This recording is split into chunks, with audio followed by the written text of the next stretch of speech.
Welcome to day 5, everybody.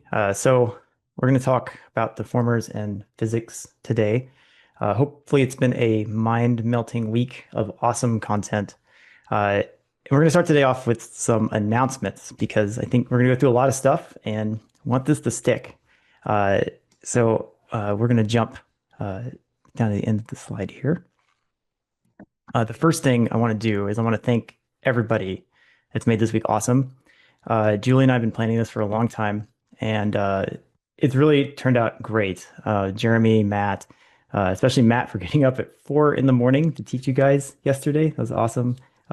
James taking time off from white paper to come and help us out, and Ferris for taking time from his busy schedule building that wonderful game we all love to play, Fortnite. And Jeremy also with Lego Fortnite, and everybody else for helping out too. So there's been a lot of stuff packed into the week, and it's taken quite a bit of coordination, especially for Jeremy, Matt, and Ferris. These guys have built and taught you guys how to do a pretty technical rig, all being halfway across the world from each other over the last few weeks. So pretty awesome. So Shanaz wanted me to give you guys some reminders, and these are good reminders for the rest of the workshop. Office hours are on Monday, Tuesday. There's a survey for workshop feedback. Please fill that out. This is the first time we're doing this, so we'd love to get feedback on how we can make this whole workshop better in the future, if there's anything we can improve. Project submission. I'm going to go over that in a second, a bit more detail, but there's instructions there. And then showcase is next Wednesday, October 29th, and we'll have a fun little watch party and look at what everybody has built. Just to remind you, everything you've seen this week, this is the control rig resources page. I think it's been shown a few times, but this is linked in the slide deck, so you can easily access it. And even after this workshop, there's lots of cool stuff on here. Go learn more things. Should be pretty great. So let's talk about the final project. There's been lots of questions about it. Try to keep this quick and short. Basically calling it art of control rigging, and it's very flexible. We were suggesting 30 seconds to 2 minutes, but it doesn't have to be 30 seconds. If you have 10 seconds of something awesome, that is fine. The real big thing is no more than 2 minutes.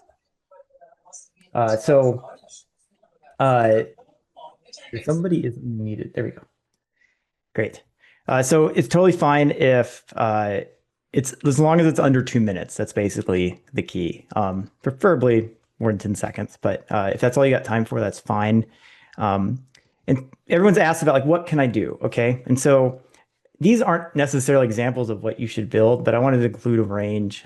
If you want to go to town and build something as crazy as the box rig or the Octopus or something, you totally can.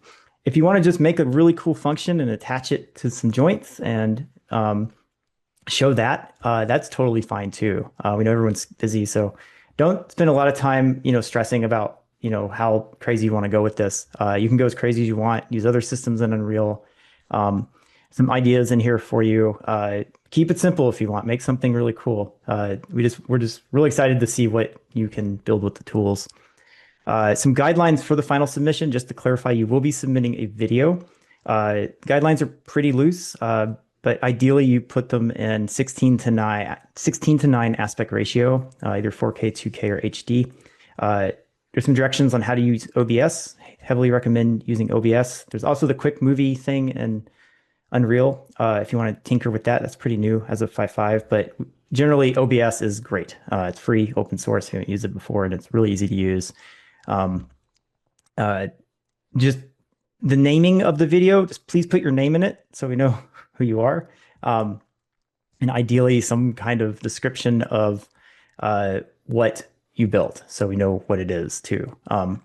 That's really the only requirements. It's pretty loose otherwise. Some more information on how to use OBS. These are my settings if you're curious to some really easy, quick settings. And when you're done, there's a place in box. It's a submission form. You can put more description in there and your name and everything. So Sean's going to be helping organize it all. So it should be fairly easy. The due date, this is really important. Tuesday, October 28th. This is my birthday. So all that I ask is that you get this in by the time so I can compile this into the final video. That will be your birthday present to me is that you submit this by the time, because if it's not submitted by these times, it's probably not going to make it into the final video. So that's with that, we're going to start on day 5. Okay, so deformers and physics. There's a few slides, and then we're pretty much not coming back to slides for the rest of the class. What you're going to learn today is how to rig blend shapes, make deformers, and physics. Those are the 3 big parts we're going to be covering. And a little bit about me. I'm Chase Cooper. I am product manager for all the rigging tools in Unreal. I've worked in the industry for 20-something years now. I spent about 11 years at Industrial Light and Magic.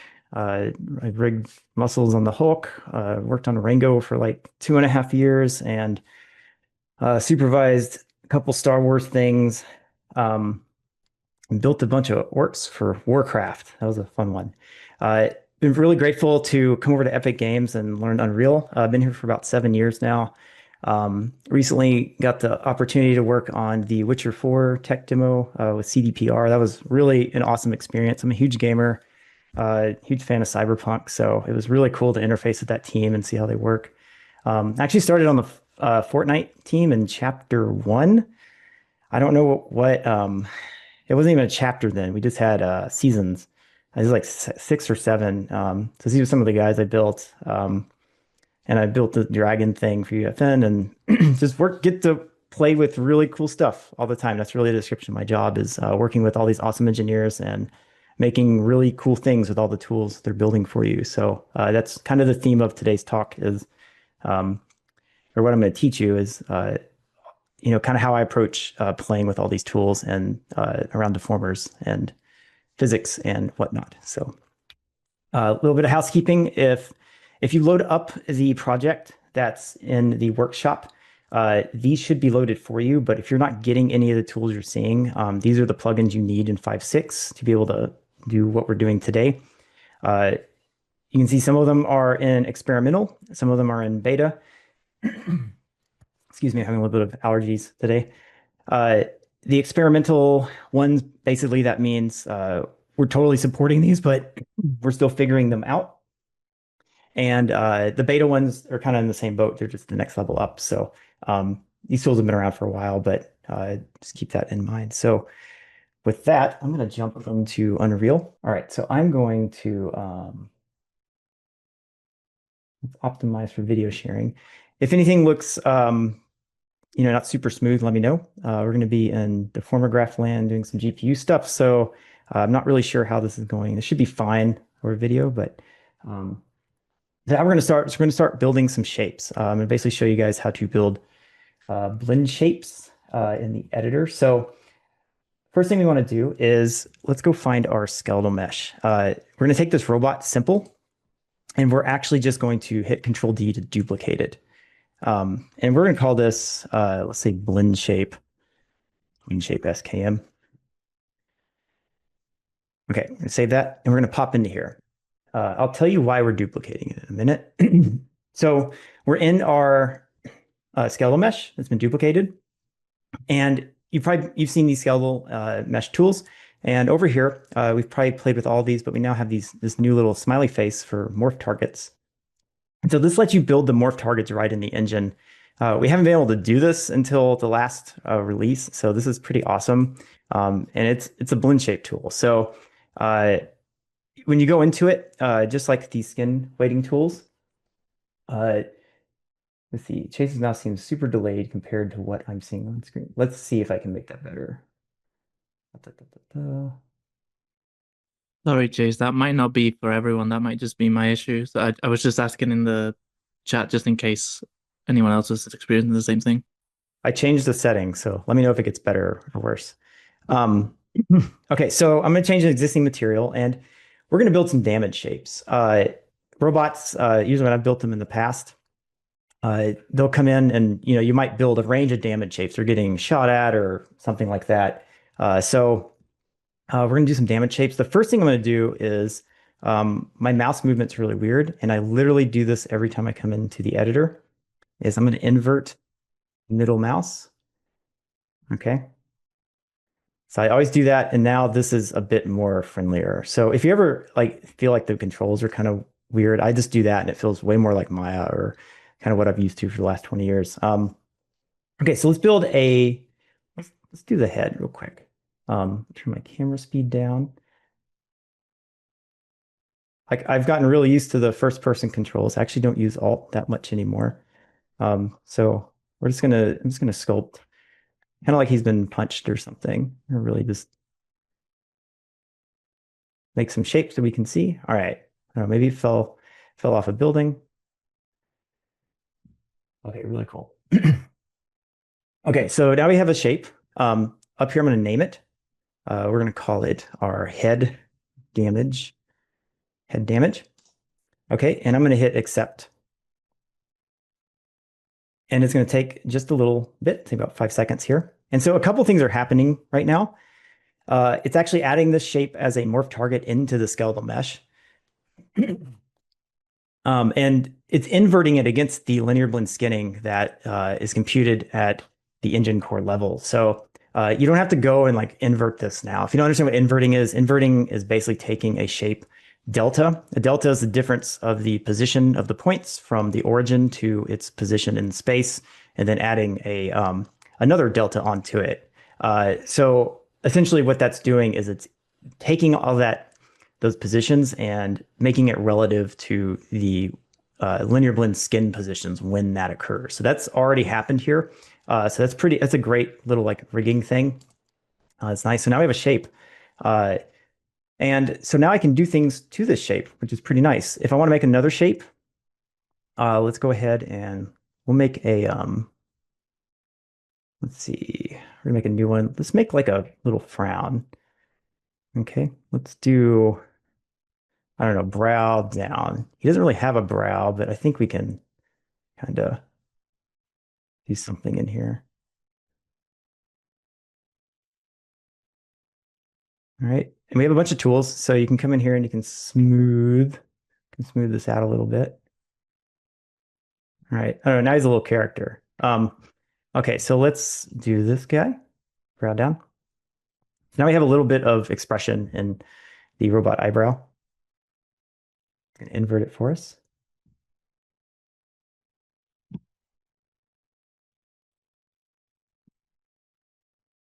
Okay.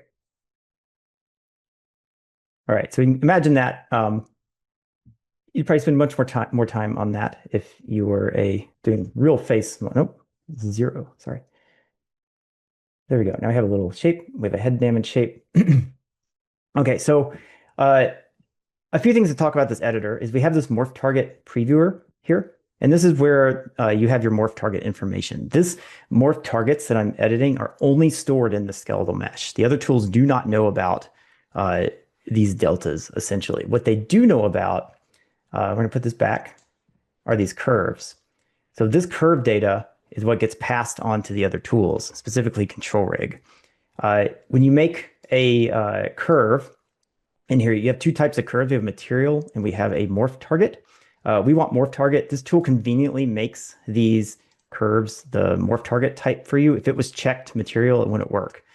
It's kind of weird, but that's how it was. You really shouldn't have to worry about this too much, hopefully. But these have to be named the same. So brow down, it's based on naming. This is going to make a lot more sense in just a second. So we're actually going to now leave this editor. There's a lot more tools in here. I'm not going to go over each one of these tools. I think if you've used Maya or any kind of sculpting tools, it's going to be fairly straightforward. These come from our modeling tools. Strength, fall off, really nice hotkey. Hold B and drag. I think this is Maya's hotkey for the brushes too. It'll make the radius bigger, and B up and down will make the strength a bit nicer. You can see it editing over here. So yeah, a lot of cool tools in here. Explore brushes. There's an erase we added. Okay, cool. So let's get out of here real quick. And we're going to go into control rig. So what we're going to do is take that blend shape SKM and we're going to create a new control rig. And let's just call this blend shapes. Okay.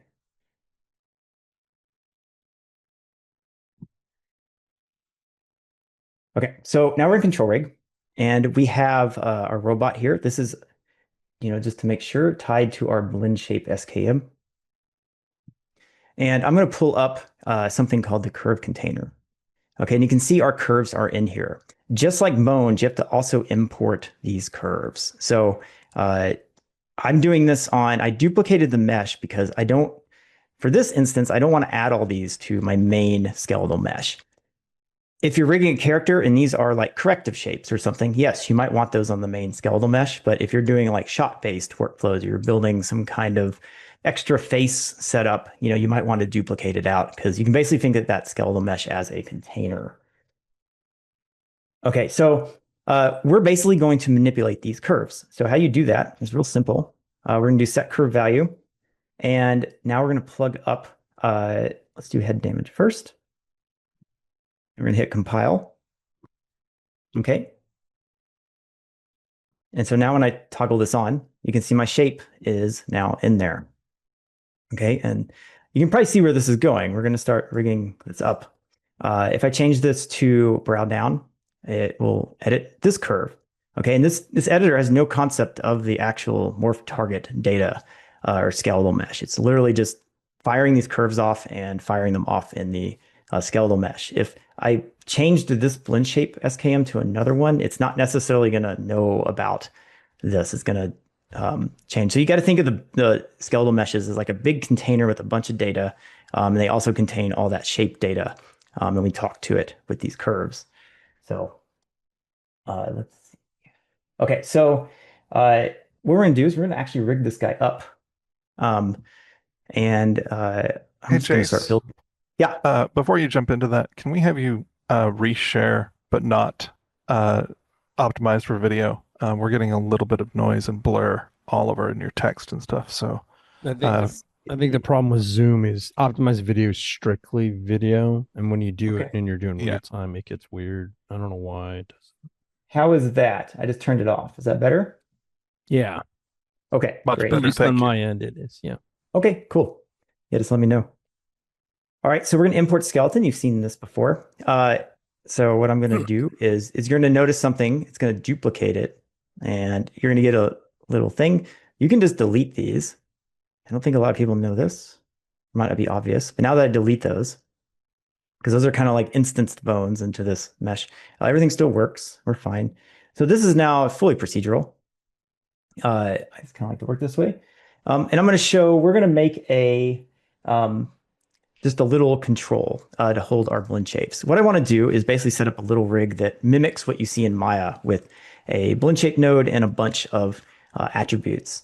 So to talk about a few things, we're going to uh, make a control stack.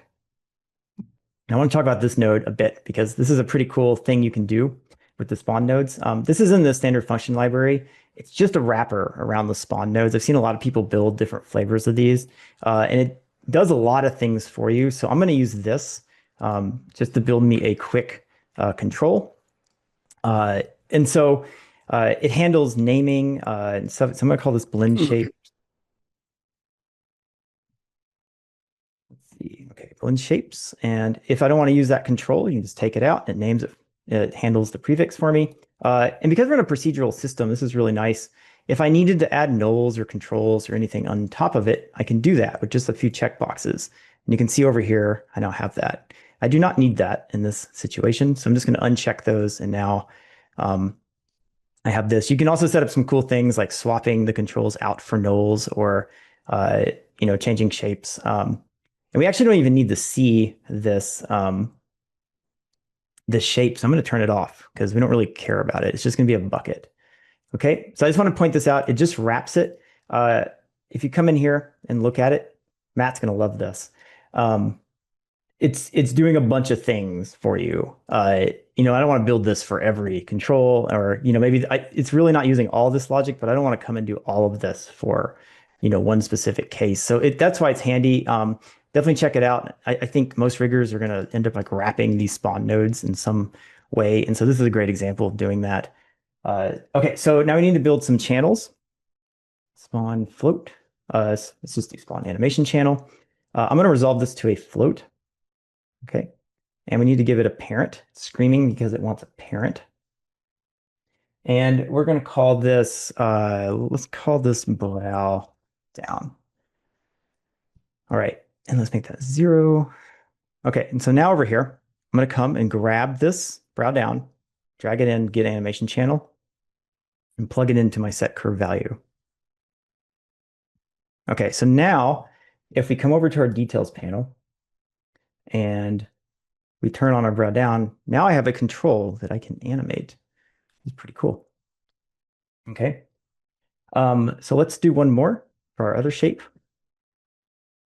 And let's just call it head damage. These don't matter what you name them. I could name this, I don't know, head damage X. Like it didn't really matter too much.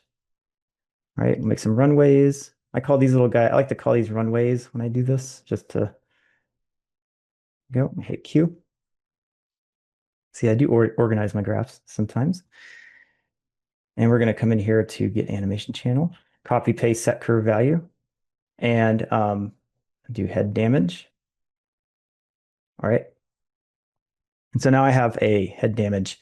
I can select that blend shapes control, and now I have, similar to Maya, you have like a animatable value that you can give to an animator. And from here, if you want to build out a really complicated face rig with blending and mirroring and all that stuff, this is where you would do that.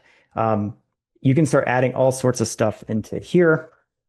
If I wanted to multiply this shape or like give it half the value, I can do that here. You mix and match things. This is like the simplest form of that. And this is where you would accomplish that. I think Jeremy has a really good post on EDC somewhere. It kind of shows a flavor of this. But you can basically take, if you have a setup in Maya and you want to kind of replicate, that's how you would start approaching it here. Okay, so let's not do that. We're just going to leave this as is. Okay, so now what we're going to do, we're going to go grab Matt's Mr. Robot from day 4, our modular rig. Okay, it should all be working. And we're going to add, let's turn off our snapping. We're also going to turn on the experimental gizmos. I always turn this on now. Okay, so now I have nice rotation and everything. Okay, Mr. Robot, we're going to grab and we're going to add this little utility rig. We're going to turn off Deformer and turn off Filter and just hunt for blend shape. Let's see, blend shapes. That's what we built. Okay, and it added this in. And so now you can see this is kind of like, I don't know, starting to feel a little, like what we're all familiar to. I'm going to select my blend shape control and we're going to do something here. We're going to turn this on and nothing's happening. Why is that? Because we need to add that container to this skeletal mesh component. So here we go. This is the skeletal mesh in our level. It's still pointing to that original container. Real easy. I can just swap this out. And now my shapes are there. So now an animator can animate this. My face rig is separated out.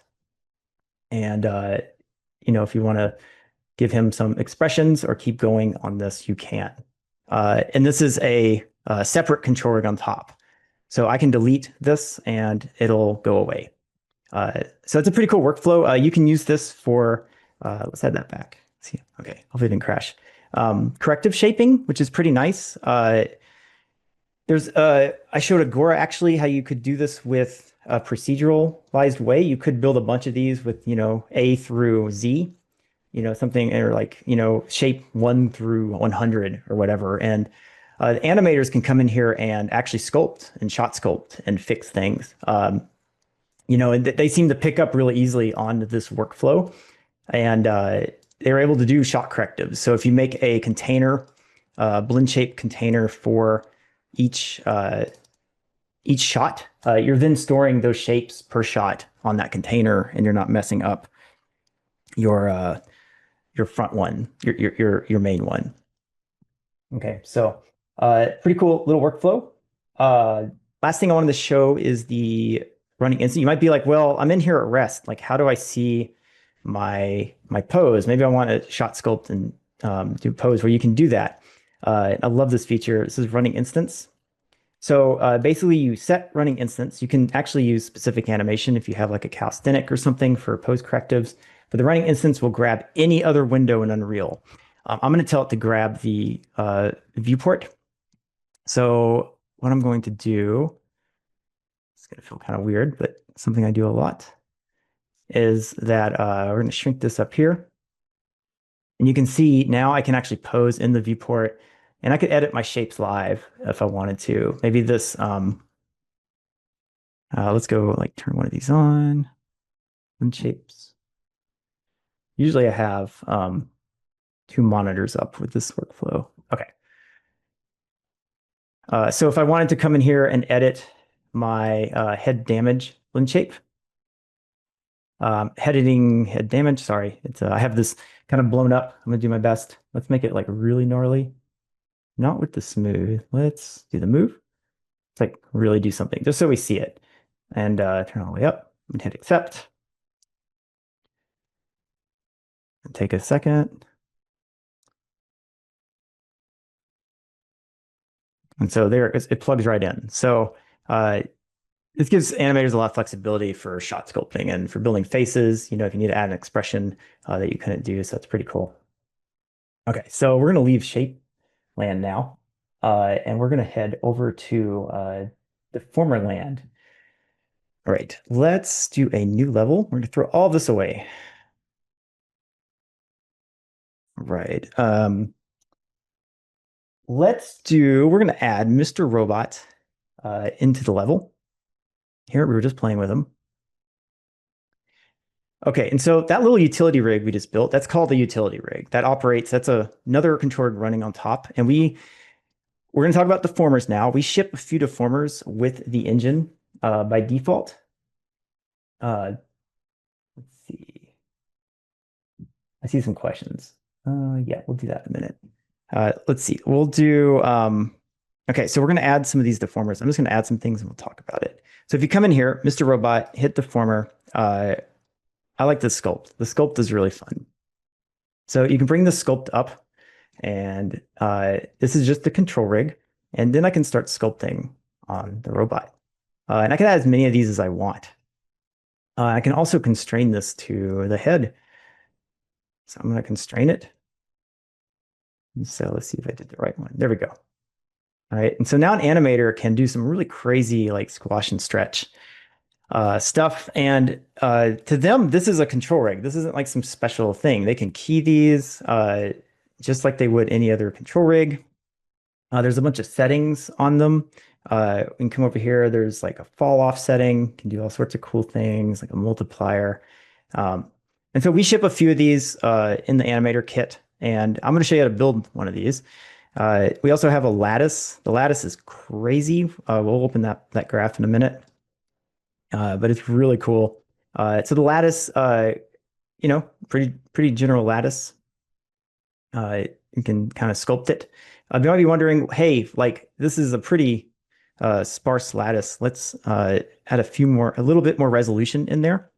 So there's this handy little kind of hidden, a little hidden. If you click on this control rig and come to recreate control rig new settings, you can actually rebuild the lattice to make it as dense as you want right on the fly. So pretty fun. So you can see I can get quite flexible with it here. And I'm going to show you how to set up something like that. Okay, so that's the Animator Kit. We'll come back to that in a minute. I'm just going to clear this out. Okay, so what we're going to do is, I think what's going to be first really helpful is if I show you what we're going to build and then we build it, because we're going to get into a new editor. We're going to take our Omega. Okay, so I have this Omega guy. And when you have the chance, there are some great questions about what we're working on. Let's see, we can do some questions real quick. Why don't we take a break? Because we did do, about to get into a lot of technicalities. And then we can take some questions real quick. No problem. We got some in the QA and we can float. We can try to manage and float the ones that are in the Slack. But yeah, go ahead and knock out the QA ones if you want.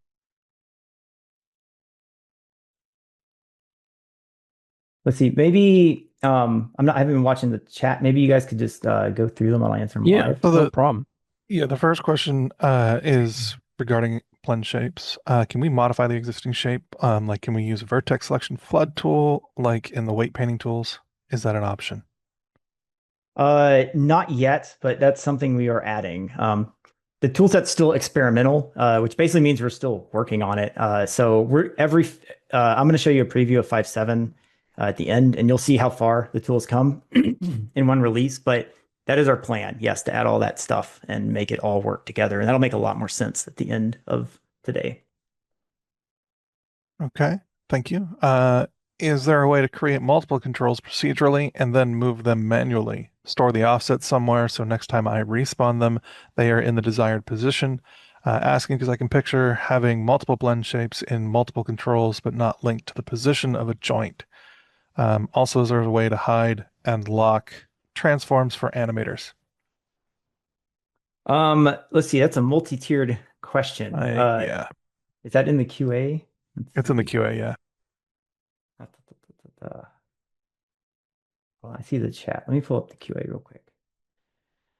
Maybe we come back to that one. It has a lot. We can't necessarily lock and hide attributes. It's kind of tricky in control, like translation, rotation, and scale. They're pretty much always going to get. You can put limits on them. That's one little trick you can do is just put, I don't know, 0, as a limit, and then they can't really use it. We've talked about hiding that. We'll probably add that at some point. I know that's a Maya thing. We just haven't gotten there yet. The other question I'm gonna have to look at, that was a pretty deep one. I think you can do that. I want to say you can, but that's a pretty detailed one. Let's in the essence of time, let's come back to that one. Okay. The next one's from Franco. Why are we duplicating to make a blend shape on a shot-by-shot basis? Is it performant? If they're turned off, are they performant anyways, or do they add any weight? Good question. So we're duplicating. I actually can show this. I'm still up and live. Let's see, where do I put it? Here we go. So you don't have to duplicate it. You're just gonna, let's say you have 5 shots and you want to do corrective shapes on each 5 of those shots. You're going to end up with every shot corrective shape in that one skeletal mesh. So I don't know. I've seen shots, you have anywhere between 2 to 3 corrective shapes, all the way up to 100. So yeah, I mean, it's just kind of a matter of how you want to work. I think it's a good idea to duplicate it out and name it for the shot, and then that shot has kind of like a sectioned off part of shapes. Don't have to do it, not required. If you're rigging with the shapes, like a face setup and stuff, no, you shouldn't duplicate it for each shot or anything. But that's just really if you want to do a corrective workflow that's kind of more isolated. Hopefully that answers your question. Cool. The next one is, can you isolate or choose what objects inside the deformer are being affected by the deformer? Yes. To an extent. There's a little trick with that. Let's hold that. I'm going to come back to that one. I'm going to show how that works. We'll show that one as we build this thing. The next one then is it possible to sculpt with other elements present? For instance, 2 objects switching together with fine detail, where it helps to have the interacting elements present, or is it just a back and forth process?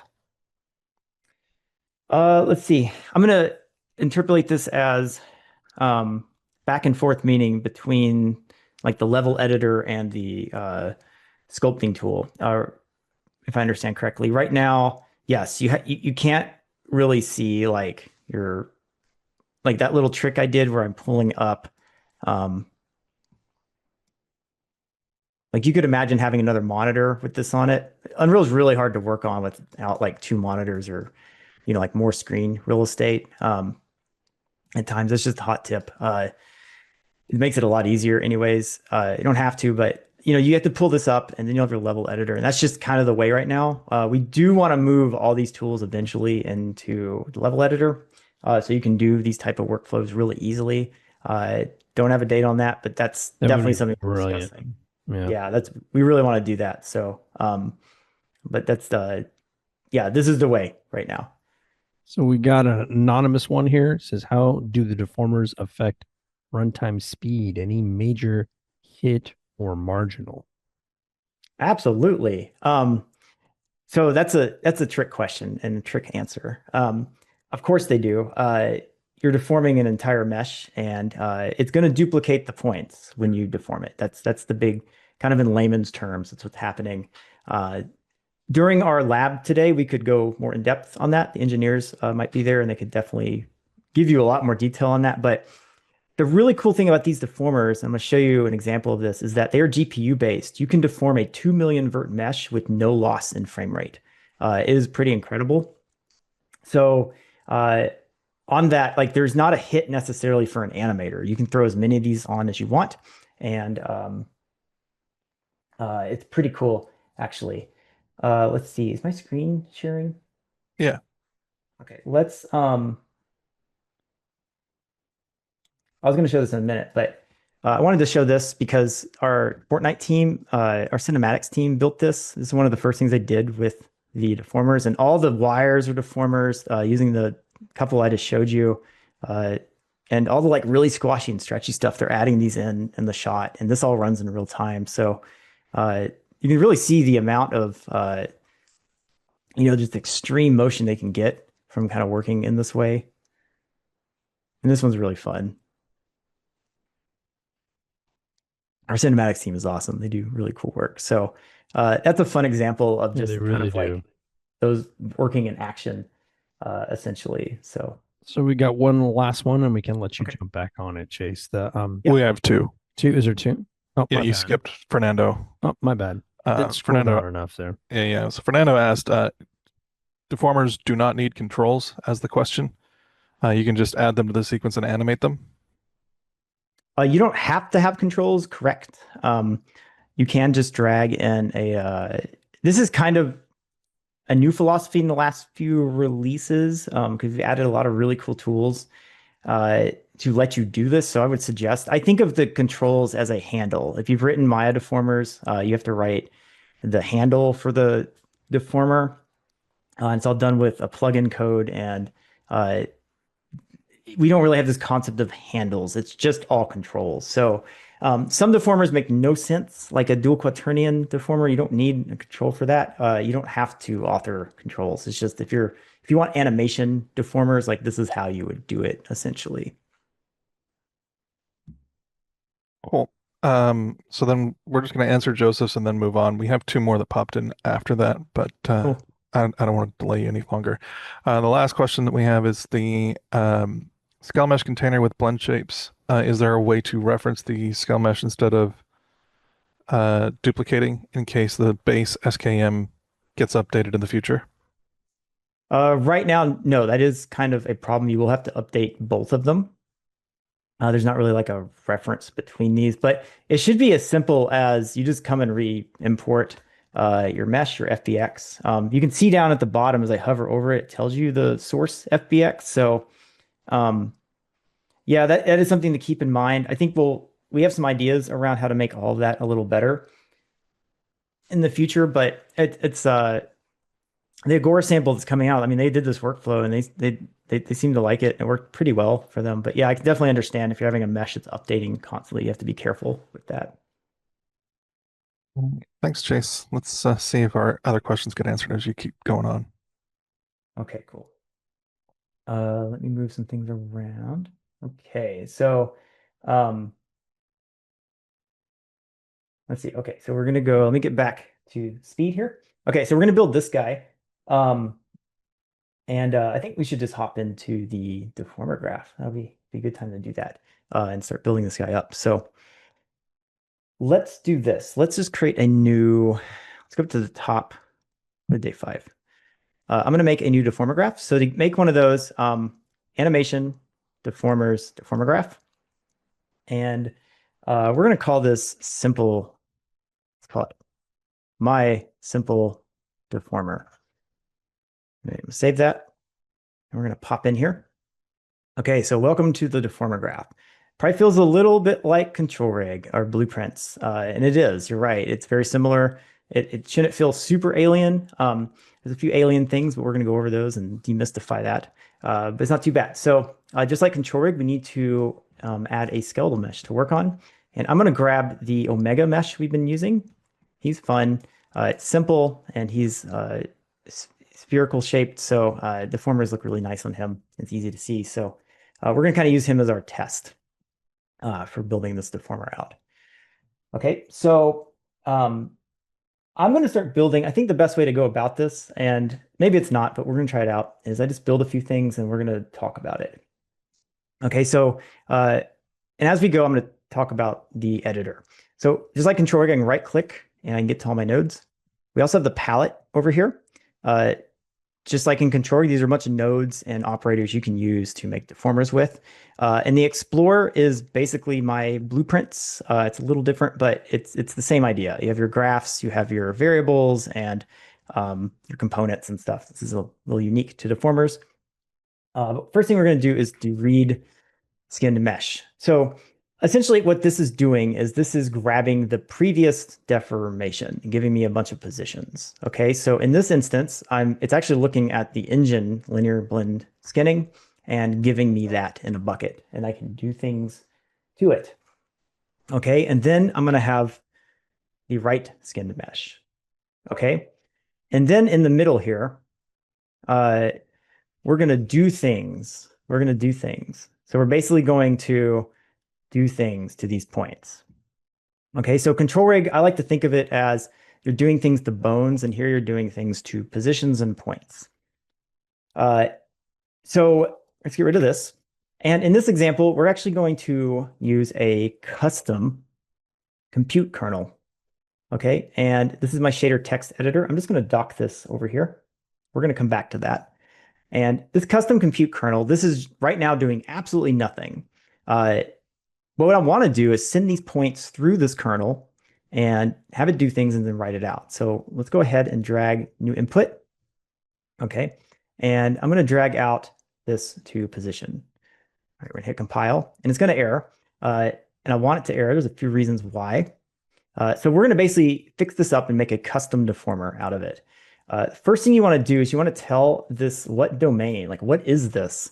We're going to operate, you can operate on triangles, but we're going to operate on a vertex level domain.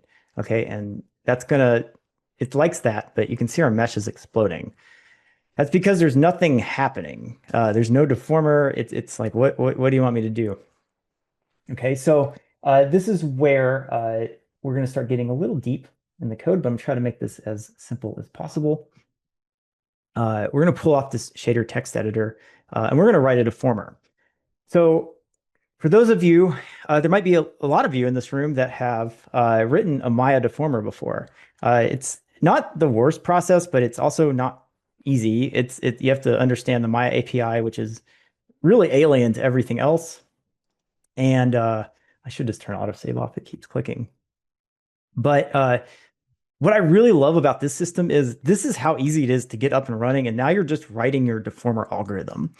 So if you do know how to get around this space, it's really quick to actually come in here and start playing with really crazy custom deformers. So we're going to write a deformer.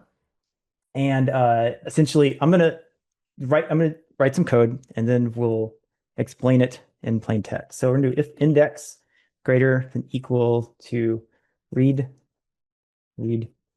threads x. We want to return. So similar to if you've written Maya deformers before, this is a failsafe. I don't want to get too deep into what this is doing because we get into some really engineering land, but essentially just put this here. It'll make your life easier.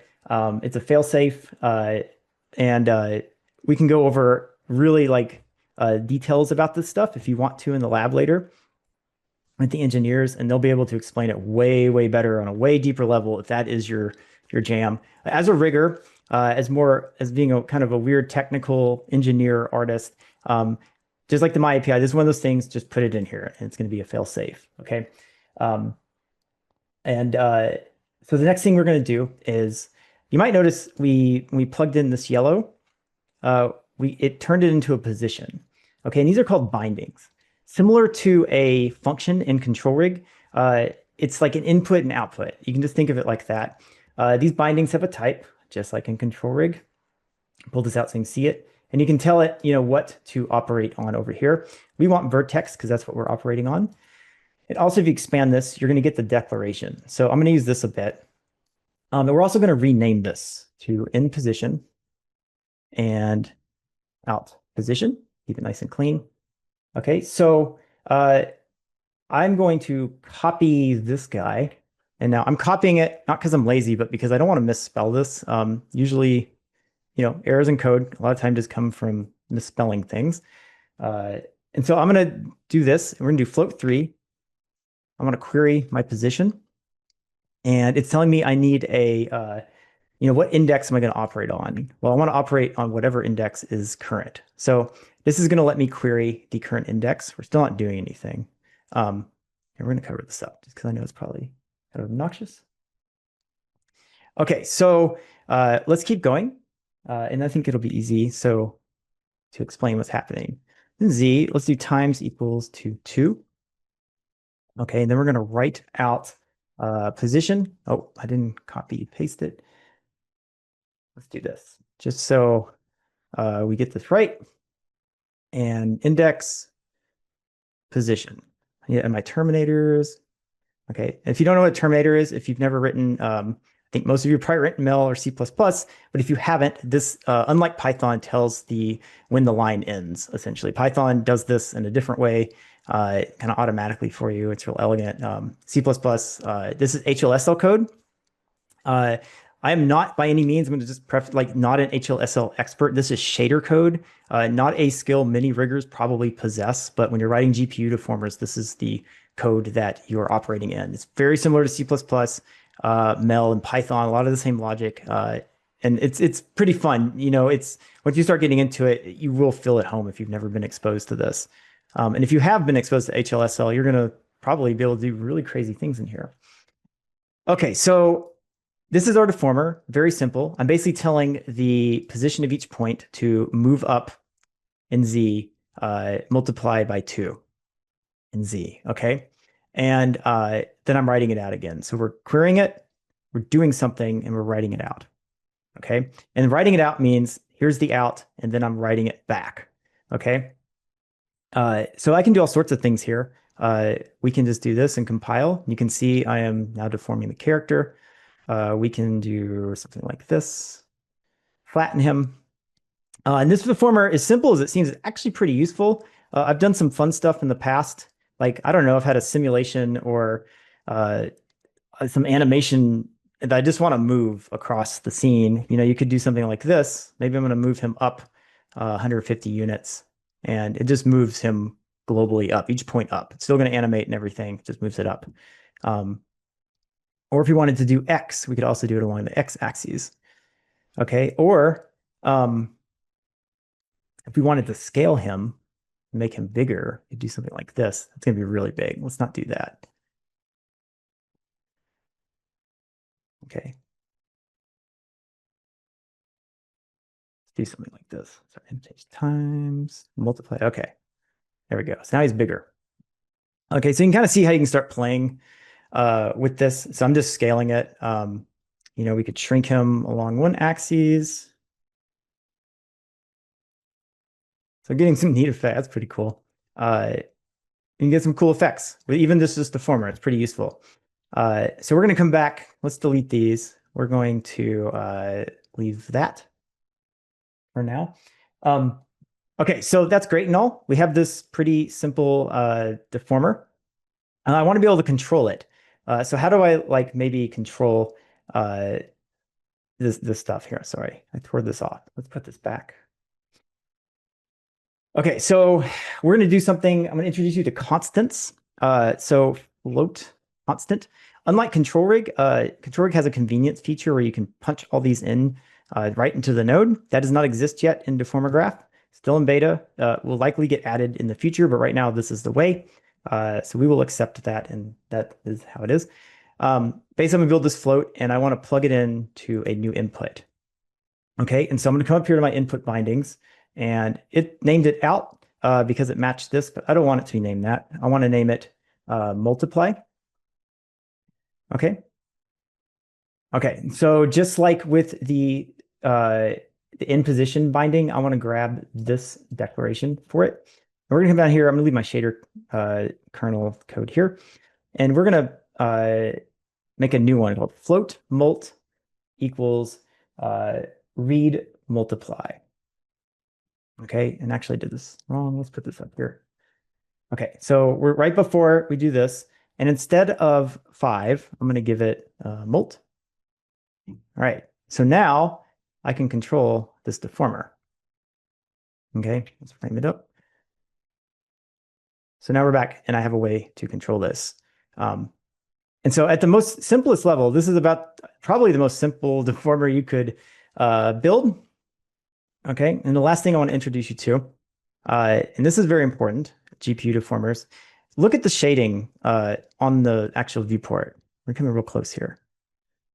Okay, so something I haven't done is I haven't recomputed the normals and tangents. So because we're in GPU land, we want to do this. So I'm going to hook this up.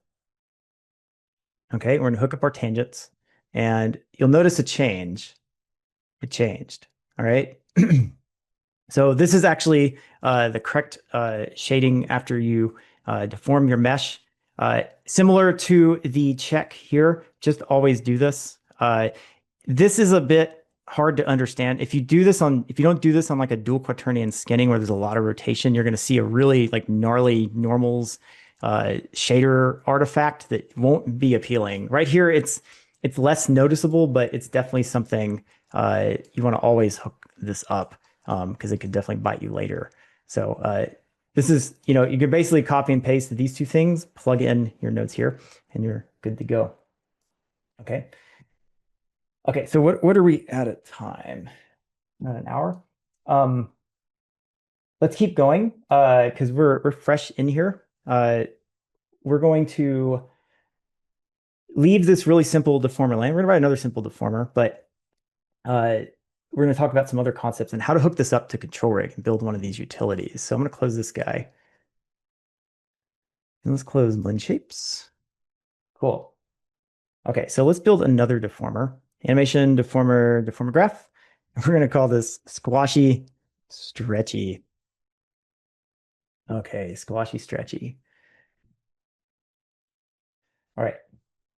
So now what we want to do is we're going to build a squash and stretch deformer. That other one did a little bit of squash and stretch, but not really what I want. It doesn't, stretch along the axes or maintain the volume when you squish it. So just like we did before, I'm going to go a little faster here. I'm going to go ahead and plug up. Let's just do a right skin mesh, and we'll do our compute normal and tangents. Okay. Let's plug this up. Okay, so instead of using the custom compute kernel, we're going to use a nonlinear pre-built deformer, the squash and stretch specifically. There's a couple of these in here. There's a bend, there's a flare. What else was in here? A twist. So these are pretty fun. There's also some other deformers you kind of have pre-built for you. Let's see, where was it? Skinning. There's a dual quaternion skinning.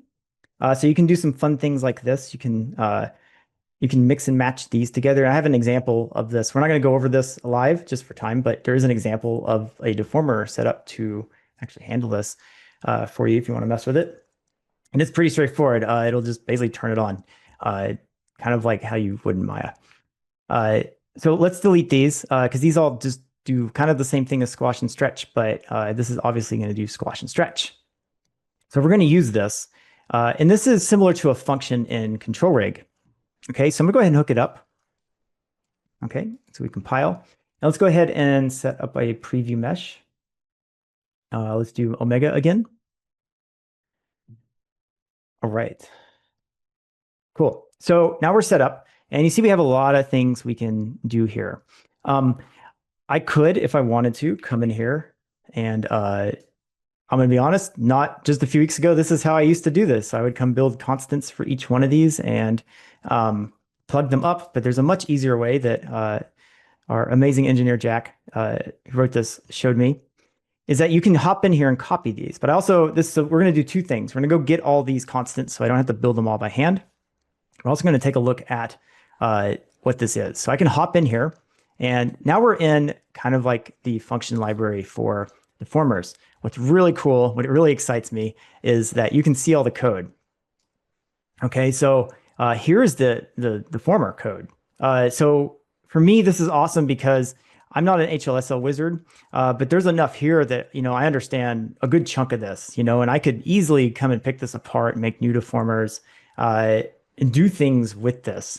I'm pretty sure I wrote a deformer back in one of the conferences, and I was pulling some stuff from here, and was able to come up with like some really interesting things. But there's a lot of these. All the deformers are here. If you want to see any of the like, if you're curious to how dual quaternion skinning works, you can come in here, and there's the dual quaternion skinning algorithm. So you can further tweak this. You can duplicate it, and make your own. Or you can just play with it and see really cool effects. And if you're a real wizard in this world, it's a great example for getting started on like how you would write more advanced examples. So cool. I just want to show that. That's important because everything is there in editor. You don't have to go hunt for code in Perforce or anything. So we're going to go copy this. We're going to come to the update graph over here in the Explorer. There's a squash stretch and update graph. And look at that. We have all of our constants ready to go. I'm just going to select copy. We're going to close this, and we're going to come back here, paste them in. Okay, so this is a lot easier now. I can just start hooking these up. They already have the values. We're going to do stretch factor here. Weight map. We're going to talk about all these. Don't worry. I'm just hooking everything up quickly.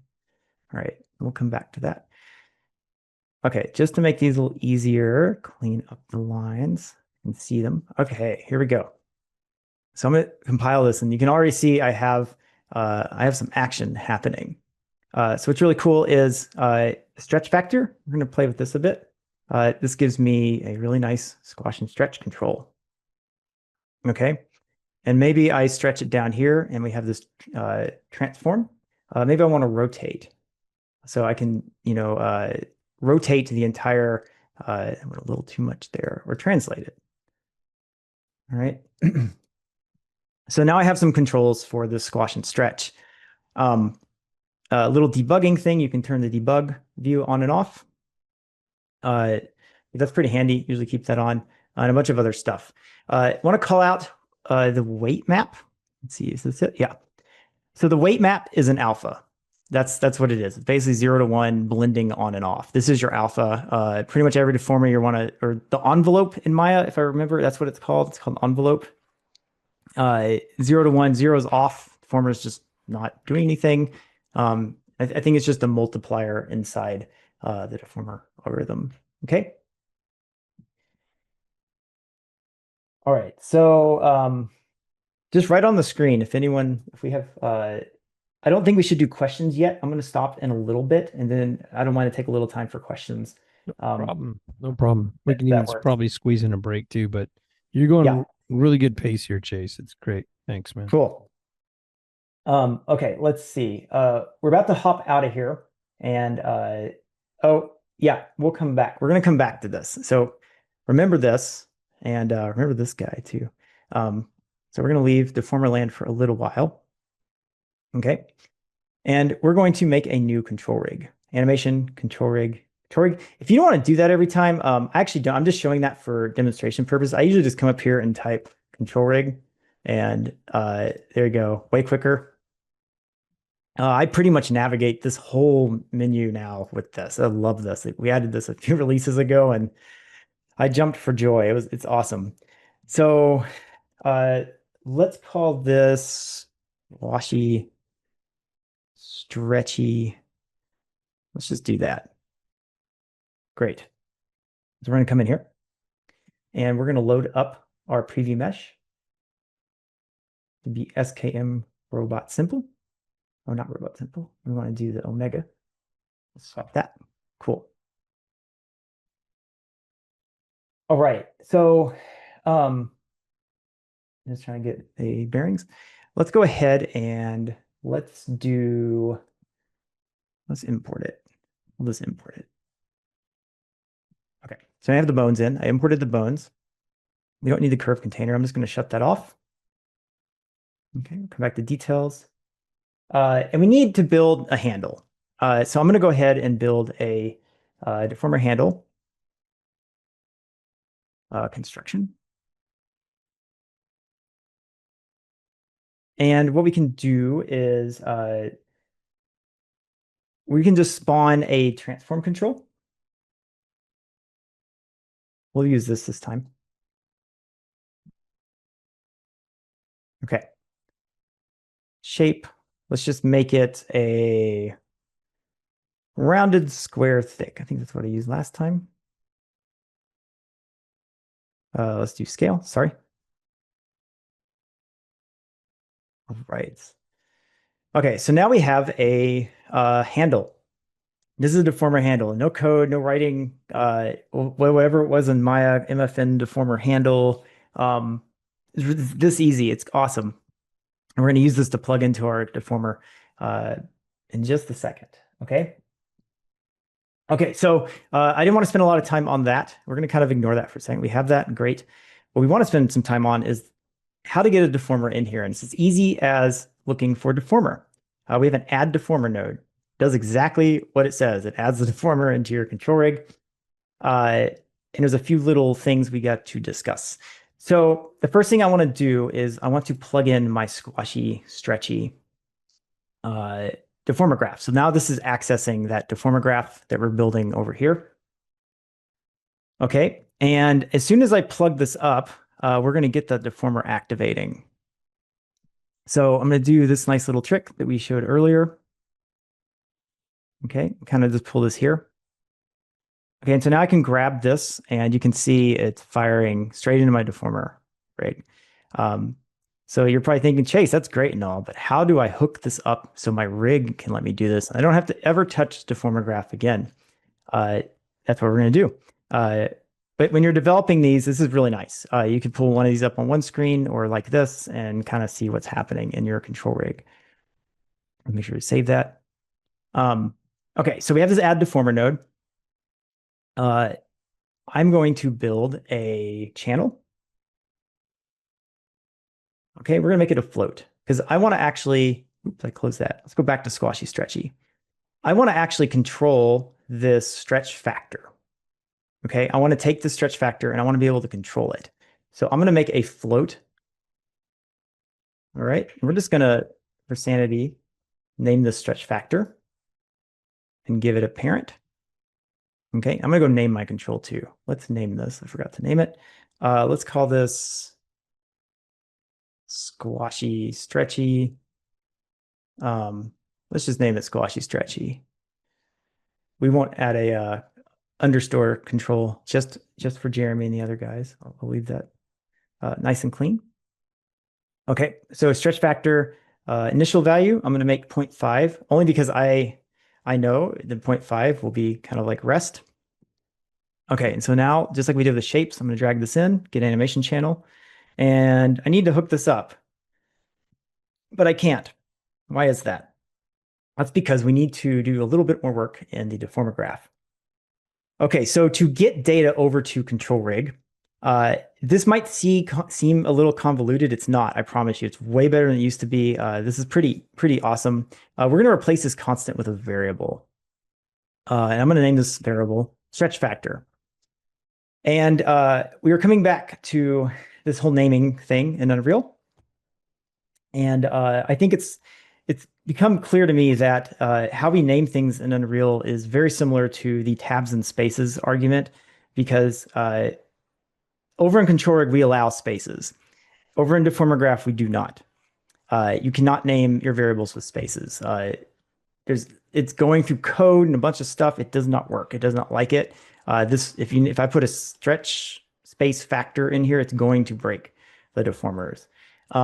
And that's also a warning. Other places in Unreal, I have no idea if like material graph will work. Probably should try that. Be curious myself. If you use spaces and names and variables, in control rig, it's safe. You can totally do it. So tread carefully with that concept as you leave the editor and go into other places. you might have to adjust that. But from an animation standpoint, it should be totally fine. Control rig. So I'm not going to use a space. I'm just going to use camel case, and we're going to drag that in. It does nicely space it for you automatically. And we're going to plug it up instead of this constant. Okay, so we're going to compile that, save it. So now this stretch factor is hooking in there. We're going to come back in here. It's operating. You can see it's doing its thing. That's because this is not the right value. Select it. There we go. It's at 0. So let's make it 0.5 so it doesn't explode. Cool. So if you right click on this Add Deformer node, and you're going to see a thing called a workflow, and you're going to hit refresh variables. So what just happened? A few things we're going to talk about. One, this exists only for the Add Deformer node. Two, this is a Python script. You can author these for any node in Control Rig. And we have a couple really cool examples. I'll say the parent constraint, if it has a workflow on it, it'll configure it for you. So you can do something like this, and it'll configure it. Okay. The basic IK has a workflow attached to it. Configure from skeleton. So I can do something like this. Select these. I forgot. It tells you, I think. Yeah, configure the primary and secondary. Let's see what it does. And it runs a bunch of Python and basically hooks this up for you. So pretty cool. I don't know all the nodes that have them. Said in the lab, we could probably Helge might know the nodes, or we can pull up the there's a folder with Python in it, and you can use those as examples and write your own. We had an artist internally, Destiny. This was awesome. She showed me. So let's just grab this guy, create an item array. And so she wrote a little workflow that you're working with these item arrays a lot, and maybe you want to add more items to it. So you can select more, right click, add selected items, and there you go. Or maybe I want to reverse it. Another workflow reverses it. So pretty cool. I don't know if a lot of people know about that, but that's basically what we're doing here. It's just a Python script that brings these variables over. Okay, so now that we have this stretch factor, I'm going to hook it in. And I don't think there's any more magic here. It's going to work. I mean, it's all magic, but yeah, we're working. It's great. We've now rigged our deformer. Okay. Nice.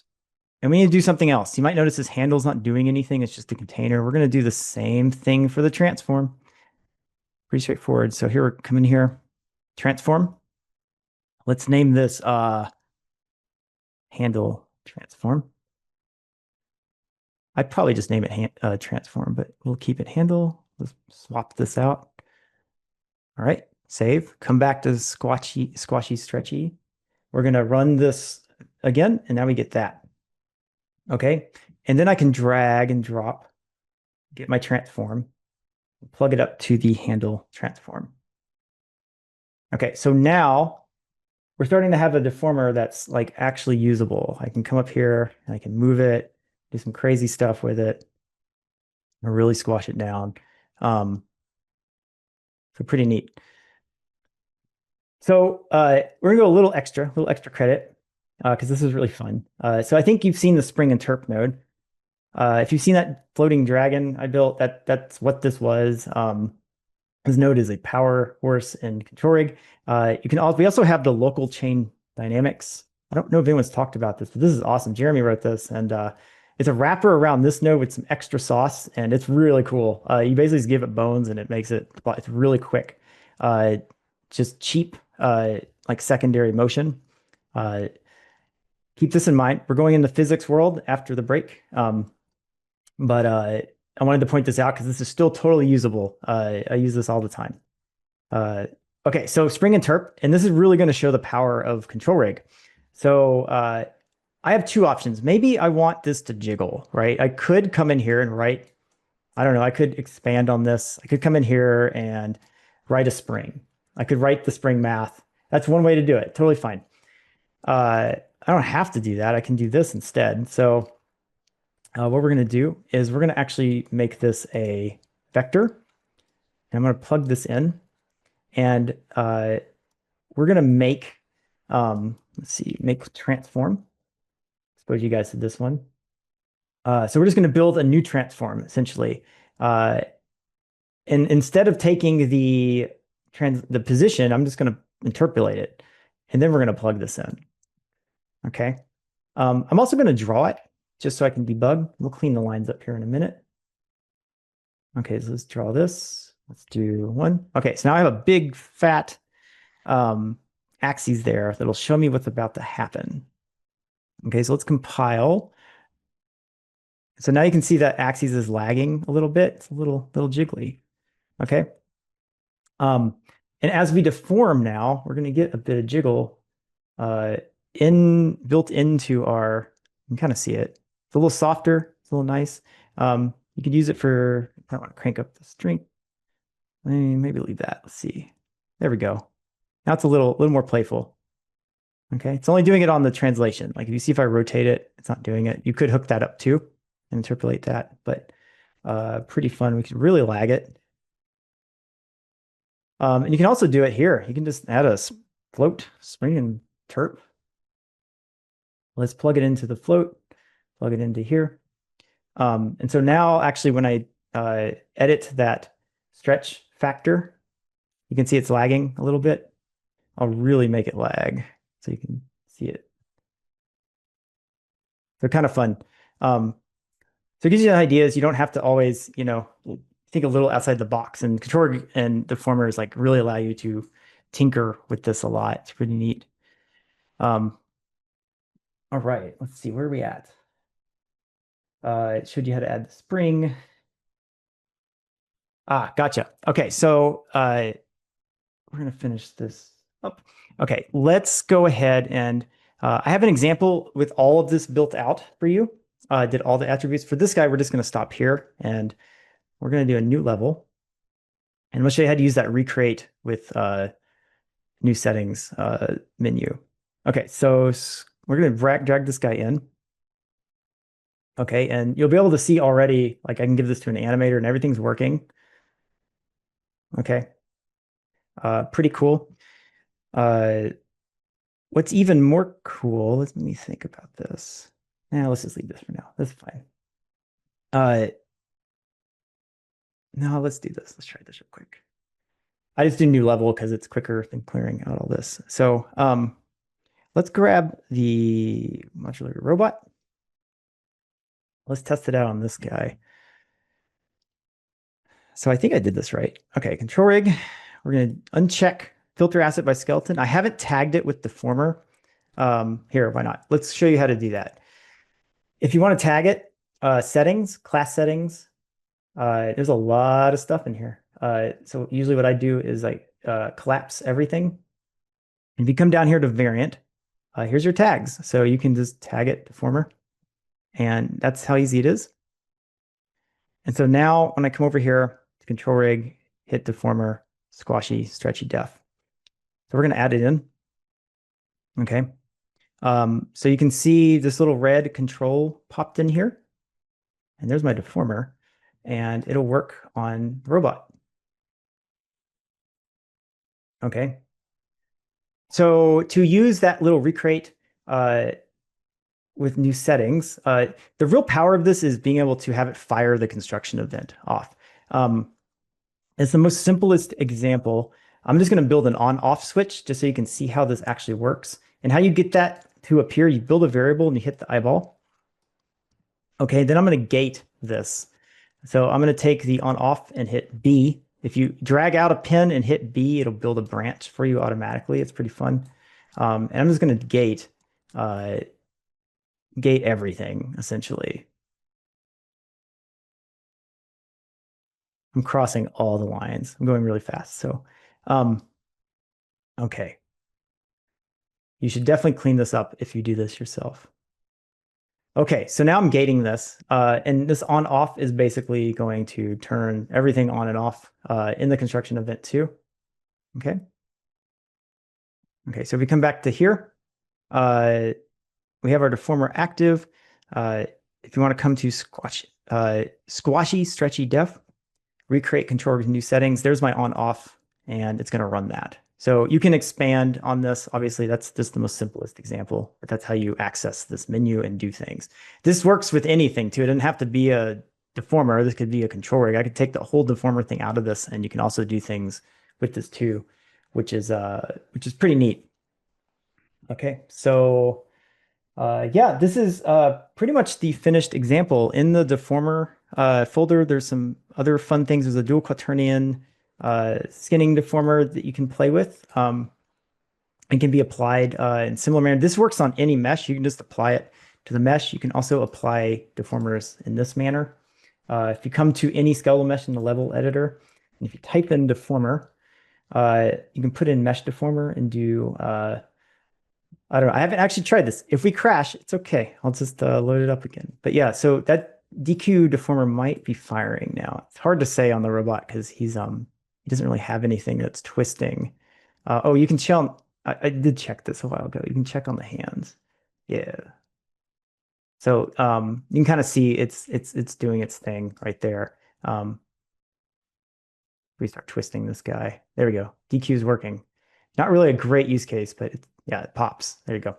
But yeah, now it's running DQ on top of that. So okay, so since it's set up on, I'll do this really fast. Let's take out my squashy, stretchy one. Let's add the control rig. Let's do the sculpt deformer. I know it's on here. Okay, so essentially, like let's say I have a like sculpt deformer here, and I'm doing like something crazy. In the deformer graph, you can set up a cool, let's see, where was it? I'll find out. Yes. So there's a mask, the bone picking mask. So instead of painting a mask, it actually goes by the bone. So if I enable the visualization for it, you can see that's what it's actually targeting. So let's see if I can drag this. This might not let me drag it. Yeah. So if I start growing this out, you can see this is what the deformer is going to affect, essentially. And then outside of that, it's not going to have any effect. So the animator can actually control this, which is really cool. You can invert it, do some other things with this. But yeah, essentially, if, that green that's in there, it'd be kind of hard to see. That's where the deformer effect is going to happen. So these deformers can be thought of as like a tool. They're kind of ephemeral to some degree. So all the deformers can be set up with this. Here, in the essence of time, let's see if I can go find it real quick. Animator Kit, Deformer Rigs, Sculpt Deformer. Let's look at the Deformer Graph. So instead of plugging in, it's really straightforward to set up. I mean, I say that, I know this is all a lot to take in, but the mask, which is like the envelope weight, you use the skin weights as vertex mask instead, and you give it a bone name, and starts from the root, and this will handle all of that for you. And then it's the same process as plugging up things in control rig to control this node. These are all variables, and you can kind of expose these as you want. But this is the node that will do all that crazy masking stuff that I'm showing here. So that's kind of how it's handled currently. You can plug in masks. You can paint in the skeletal mesh editor. Let's see. Let's go find. Let's go into the balloon shaped ones since we're already here. There are ways to create maps. So if you come in the skin, and there's a couple other things in here. You have to create a map first. It's called an attribute. So you would create it here. You would call it like a left arm and add weight map layer. And it's going to give you a like a container for like an area or like a map in Maya. Okay, so there we go. And then you can paint on them. So I'll be able to come in here, and there's my left arm, and I can paint like just the left arm. And then I could come into here, and there are some nodes. I'd have to remind, I haven't done this in a while. Off the top of my head, I don't remember what the actual node was. It's changed a little bit since I did this last, but that's also available if you want to like rig with it. But we're not really using that, to be honest. Like not a lot of people I see are actually using this functionality. We're really having a lot of success giving this animator, letting them have control over the fall off. This is way easier for them to do versus coming into here and making maps, and you don't have to plug it up and stuff. But I'm sure there's some interesting ways to kind of streamline this. So, okay, so we're going to leave Deformer land. We're going to throw all of this away. Not all of it, but we're going to go into physics now. So let's talk about physics. Physics are fun. Physics have been in the engine. I mean, you guys might know about chaos. Chaos is our physics solver. We used to use PhysX, but that got deprecated actually. So we wrote our own, and all the physics stuff I'm showing you today is chaos under the hood. That's what physics is in Unreal.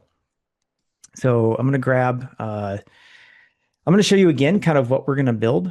I have a few little fun things. So I took our robot. Let's just frame this up. Sorry. Okay. Let me turn this down. All right. So here we go.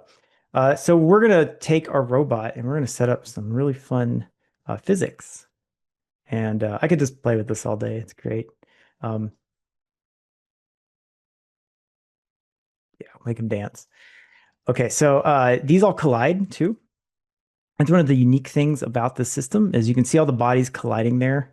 And so you can have arms and legs push against each other. Let's see if I can do the legs. Yeah, they're going to spin around because they're pretty thick. Do a fun little dance pose. Cool. So this is what we're going to build. Okay, again, I'm going to empty this out. Okay, so let's go ahead and let's go into day 5. We're going to create a new control rig. And let's call this physics fun. Because physics are fun. Okay. And I'm going to close up some of these windows so we can clean up a little bit. Okay, great. So let's do that. And let's go ahead and rig the antenna. Let's bring in this robot. Let's do the robot simple. Okay, we're going to rig the antenna. I'm just going to import it. Okay. And I'm going to show you a few little tricks along the way, hopefully. So I want to turn my bones on, but if you didn't know, if you come to any of these menus and you hold shift and click, it'll pin it up here. So that's one of the first things I usually always do when I come in here. And so now I can quickly unhide my bones. You can also do it with the mesh. And so this is a nice way to not to always go to those menus every time. So now I can hide my bones real quick. Okay, so next let's start rigging this antenna. I'm going to speed this up a little bit just to build some controls. I'm going to build these by hand, mostly because we want to focus on the physics, not everything else right now. Okay, I'm just going to make it a box. Okay, and we'll name it nice. Head control. We're going to, oh, sorry. Okay, great. Okay, so now I have a control that I can do things with. And I'm going to go ahead and rig it up just because I need it to move the head around. We want to make this antenna move. And I'm going to use project to new parent, but I'm going to do it a different way. I'm going to use the parent function. So this is a wrapper around project to new parent. And it just basically consolidates, it makes child new parent. So I can give it the bone, give it this guy. Okay, and so now it's constrained using project to new parent. This is coming from the standard function library. I've seen this done in a lot of different iterations, but really simple. It just does this for you. So that's one way. I just wanted to share everybody that if you don't want to use project to new parent, or you're literally just doing this, this is a way easier way to do it, or you can write your own. Okay, so we got that. What do we want to do now? Okay, so let's go build some physics. We're gonna get a little deep in the physics land here. It's not too bad though. Okay, so physics, to be honest, I don't have time to go into all the aspects of physics. I'm going to assume you have used the physics system either in Maya, Houdini, or custom physics system at one of your companies. So physics kind of are, we need a solver. The solver is going to take all that physics data and do things to it, make it move, add constraints into it, make it Dangle does the physics math. And so like all other physics system, we have to build a solver inside of here to accomplish that. So if you have the physics plugin loaded, you can come and type physics and you're gonna get a lot of stuff.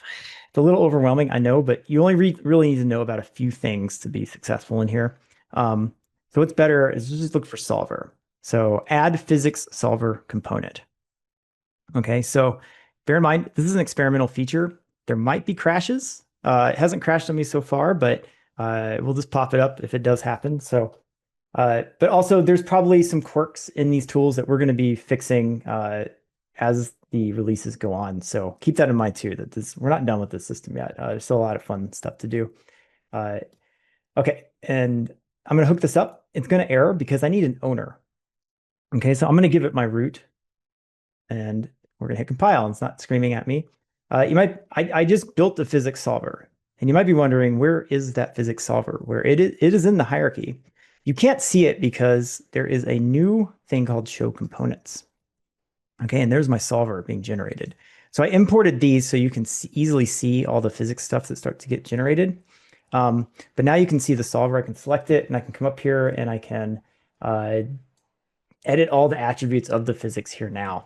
Iterations 6, you can crank this up and down, to get better or lesser quality and whatever. You also come on here, and here's all the same settings in the graph. So it's a good note. We're going to be generating a lot of stuff. These components, why we call them components, is because all of this code and functionality lives in a whole other plugin. So there is actually it's pretty neat. If that's your jam, you can actually write a whole other plugin that pipes into control rig now. It's called a component, and basically build tools around it. And that's what this is doing. So none of these exist unless you load that physics plugin. That's why we have component on the end, because this is a component of control rig.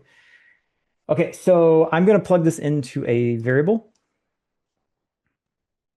Right. So let's just call this solver. Let's see. There we go. File that out. All right, great. So now let's do a few things. First, I can't really see that control, so I'm going to turn on my show controls as overlay, and I'm going to shift so I can have that easily toggleable. Okay, so now I can get this. We're going to build some bodies now. And I'm going to talk about the state of bodies. We have kinematic and simulated bodies. Those are the two types of bodies you need to understand. Kinematic basically is a simulated body, except it's you can imagine it like constrained 1,000,000 times. It doesn't move. It moves with the animation. Danny could give a much better technical explanation of it, but I'm just approaching this from like an artist perspective of how I perceive this. And kinematic simulated bodies, if you've used anything like Houdini, it's all like very similar concepts. So the concepts all apply here. So let's go ahead and build one of these kinematic bodies. So we're going to actually do add physics components. So you see a bunch of these in here. We care about the big one, add physics components. We're going to do something real quick because this can be a little intimidating. Add physics joint body. Okay, so there's a few more, but basically what is happening is this add physics component does a lot of this for you. You can add these piecemeal one by one and do some really cool things. But this does all the things for you. So you don't really need to worry about this. This is the big one that you want. And it's going to let you, there's a lot of settings in here. We're going to explore just a few of them. You can see as I start expanding these out, there's a ton of stuff.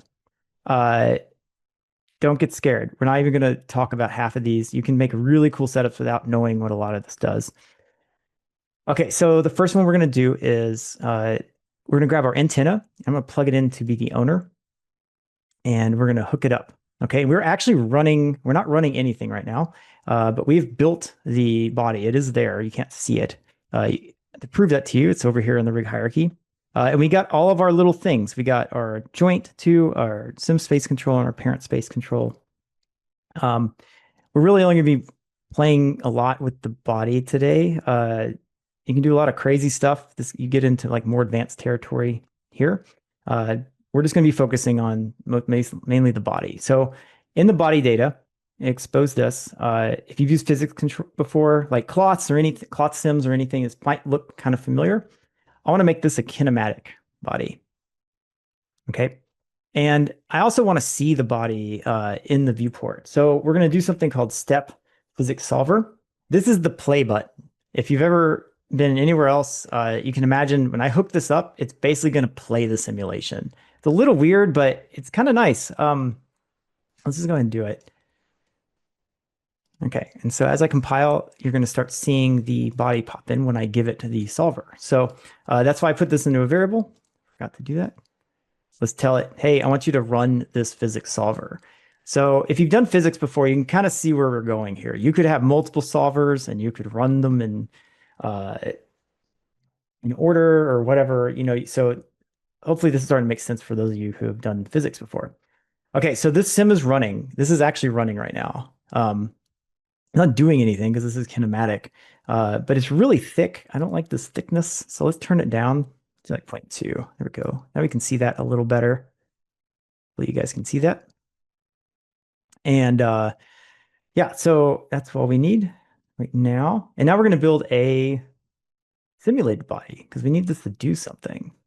Okay, and I'm just going to select my antenna 1, just the next one in the bone, and we're going to make this simulated. And I don't have to hook my solver up here because in the solver, there's a fun little checkbox called Use Automatic Solver. And Danny put a lot of great info in here that tells you, he's done a really great job of adding, tooltips for some of these things. And so this one explains what it does. Then you don't have to like, constantly hook up the solver and make your graph really big because you're already dealing with like, a lot of attributes. So it's kind of nice. So I'm going to set that up and we're going to compile. And we're getting a simulated body, and it's just going to fall. You can see all the things doing the things. Okay, so I generally will turn off the shape size because I just want to see the bodies themselves. What I'm doing is great. And I kind of use this as a debug. If we turn this back on, you're going to get a bit more information about what's happening. So I'd like to just turn that off.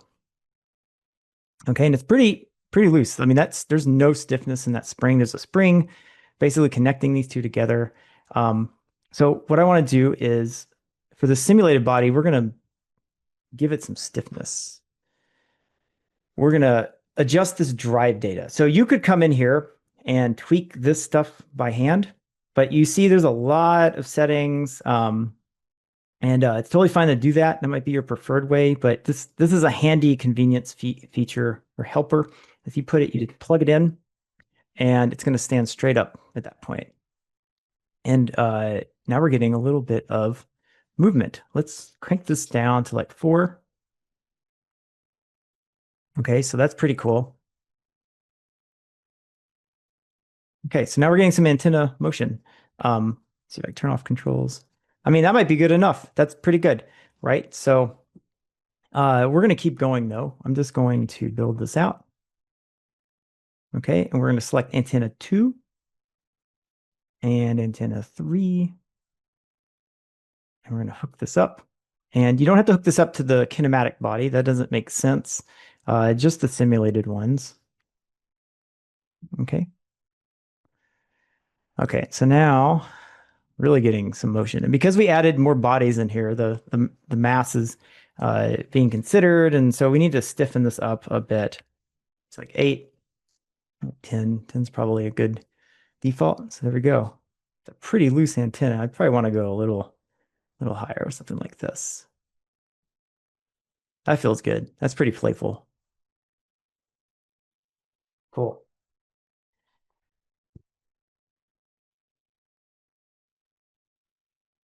Okay, so let's keep going. So we basically at this point rigged the antenna. let's see, I showed you how to build all of this. This is about the most simplest physics setup you can do.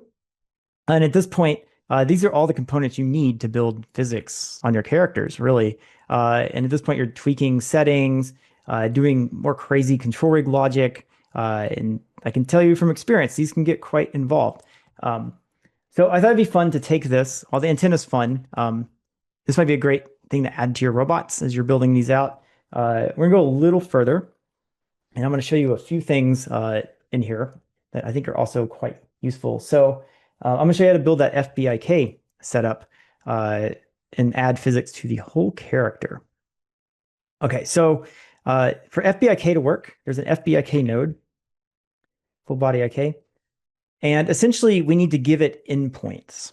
And this thing works really well with physics because it's the same kind of concept. You want to kind of give it endpoints, and you yank on these endpoints, and physics drives it, and full body IK gets pulled around. So let's go ahead and we're going to build some controls for, I'm going to come in here. I'm going to do this all by hand. Control N, Control N. Let's do one for the pelvis. Okay. Let's do one for the leg. Let's do one for the other leg. Okay, so now we have some points here. Okay, and I'm going to do this. I pretty much, anytime I create controls by hand, I always run this guy. Just make sure they're zeroed out. They should be zeroed out, but just to double check. Okay, so let's start building this FBIK. To make sure I showed you guys everything. Okay, so the FBIK node takes a root as an input. It's basically saying, hey, everything under this skeleton operate on. And we got to give it all these end effectors. So how many do we have? 1, 2, 3, 4, 5, 6. So I need 1, 2, 3, 4, 5, 6.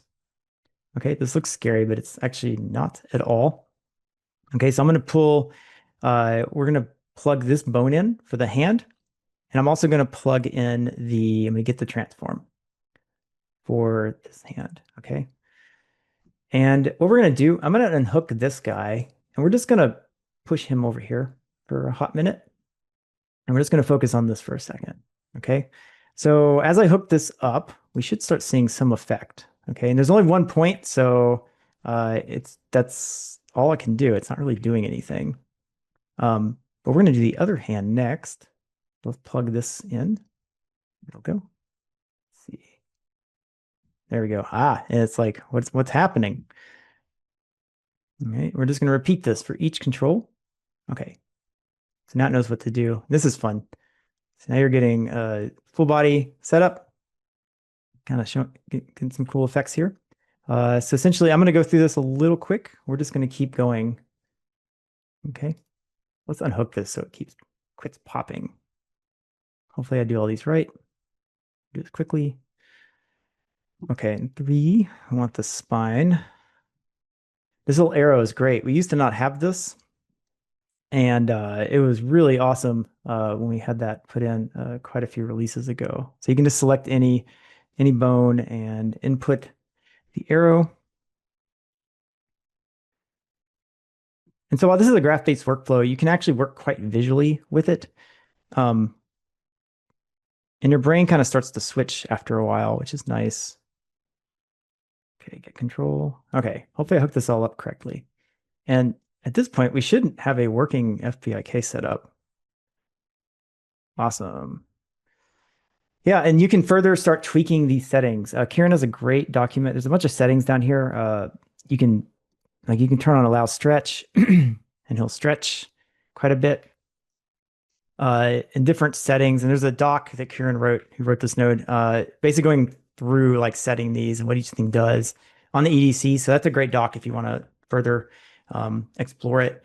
It gets kind of weird with the arms because these arms are straight. You can see it's like trying to bend it, but it's not. So you definitely have to come in here for these bones and add some settings. There's bone settings to get this to bend correctly. I'm not going to do that just for time in here, but I would do that absolutely if I was going to continue on this asset. Okay, so what I want to do is we're going to kind of keep this around. But what we're going to do is actually close Q&A for a second. We're going to take this setup and we're going to loop over things and procedurally build a rig that runs physics on everything. So just like the full body IK, what we want to do is grab our endpoints. Okay, I'm going to come up here and type a for each. Okay, I'm just going to grab, all my endpoints that I want to be kinematic. And we're just going to drag them in and make an array. I'm going to plug them into this loop, and I'm basically going to loop over this guy, and we're going to unhook. We're going to also unhook this real quick. This is our antenna. We're going to use this later. I'm just going to drag them over here. Okay, so we're going to basically loop over all these, and we're going to make a kinematic body. We want those to be the owner. Let's move to the body data, make it kinematic. Okay, and let's just plug it up and see what happens. Let's see, what is it saying? Let me add it to bones. Oh, did I add? Oh, that's why. Let's swap the left ankle. If I can select it, there we go. Okay. Now it's working. Cool. So we should have, we're not stepping the solver yet. So I'm going to bring this back. We're going to run this at the end. Okay, so now you saw some blue little things show up. Those are the kinematic bodies. And as I yank this around, you can see. So now I can start adding everything else to be simulated. Okay, so what I'm going to do is use the sequence. If you hold down S and click, it builds a sequence node for you. That's muscle memory for me now because I use these all the time. I'm going to plug it up. And I'm actually just going to copy and paste this for each and just add components and plug it in down here. So now I need to tell, we're going to build our simulated bodies. So these are going to be simulated. We're going to just start with the arm just for fun. This actually does look pretty fun. I'll show you what's going to happen. So we're going to plug in. So I'm saying, hey, these arm bones, build me a simulated body on. And I'm going to plug this in. And we get all our bodies here. Hit compile, and it's going to just dangle there. That's a kinematic body. So you can imagine some of the effects you could create with the system. You could rig stuff up like this, the arms to fall off, crazy stuff. That's really, really neat. Why is it dangling? Because there's no, it can't find a connection point at the top. So as we start adding in more things to simulate, we're going to just do this, add selected items to array. Ooh, we got a lot going on. Let's do the, we're going to unhook this just for a second. Okay, let's do the other arm. That way he'll dangle at least. All right. Cool. Let's hook this back up. There we go. We're getting something cool. It's stretching a lot. It's fighting. There's a lot of forces fighting here, but I don't know. It's pretty fun already. I'm going to unhook that. I'm not quite happy with it. Okay, so we're going to select, let's do the head and neck. Let's do this. All right. That should be good. I'm just using that little add selected items. I said I love this thing, so I use it all the time. And let's do the legs. I'm just gonna kind of finish this up. Hopefully I still have everybody. We're going through a lot of stuff. Okay, what's gonna happen? There we go. Okay, so things are happening. I might be missing a connection point in here. I might have missed a bone. Okay, let's turn the sim off and see. Actually, a better way. I'm just gonna make these kinematic. Okay, let's see what we missed. I probably need to make this one, this bone. Let's see, let's just select this one. Okay, now we'll make these simulated. There we go. Now it's working. They are fighting each other, but that's okay. That's because collision is on everywhere. So we're just going to turn collision off. And we're going to compile. Okay, that's working a little better. We also have gravity on. So everything's trying to fall. I'm just gonna, not the kinematic ones, but we're gonna turn gravity off. And there we go. So now we're having a rig doing some funny stuff. That is basically it's doing its thing. It's colliding and everything. I'm trying to go through this quick. Oh, you know what? I know why that's not working. We want to simulate a body there. So let's make a new array. Let's see if this will work. Select rig elements, and we'll unselect spine pelvis. Showing you guys all my tricks. Okay. So I just removed that. Okay, and we're going to add spine pelvis to this one instead. This should be a little more stable. Okay. Great. There we go. Not sure off the top of my head why that's spinning. That didn't spin in my example. You can do all sorts of things in here too. Like if you don't want capsules, I think it does the best fit possible to try to, it actually works pretty good in most situations. You can come in here and make everything boxes. I don't know what this is going to do. I mean, you can edit like what the boxes are going to do. This might be better for if you don't need collisions and stuff. The boxes are actually going to be faster. Box collisions and chaos are apparently the fastest we discovered. So, oh, you know what I forgot? Forgot the make articulation data. That's what I forgot. That's why it's really loosey-goosey. Okay, so that should work. There we go. That's better. I was wondering what was happening. So let's turn collision on only for these guys. And I'm going to remove the boxes. I'm going to come up here. Let's just have it go back to what it was. There we go. And let's reset to collision enabled, query in physics. Okay, and you can see the legs already popping out. So now I can come down here and collide. Whoop. Yep. So pretty cool. And if we wanted to, we could hook back up our, use another sequence node. Let's collapse these. We don't need to see these. Cool. Move these up. Plug back in our antenna. And now we have that antenna working too. I can yank this head around and we're getting that cool antenna. All right, so that is kind of how you can build procedural physics. There's so many applications of this. It's pretty awesome. Let's see, how much time do we have? We're like almost right on time. We have a few minutes. So this is basically kind of a simpler setup. I love simple setups, but sometimes they don't get so simple. But I want to show you kind of the capabilities of a tool like this. And Danny has an awesome talk coming out from Unreal Fest Stockholm with really awesome just things, physics. You'll learn a lot from it. I don't know when that's going to be released. We're hoping in the next few weeks. But I was going to show you this. We built this to kind of test the tools out. I kind of thought, like, what was the hardest thing we could do and to stress test these tools? And I don't know, I'm a little crazy, so I thought an Octopus would be good. It's still loading. Hopefully it doesn't crash. There we go. So I'm gonna probably give Matt and Jeremy an utter heart attack in a minute. So I apologize if they I mean it's quite a lot. Keep in mind this is a demo and I built this really quick. But basically this gives you an idea of all the things you can do, like mixing physics with rigging.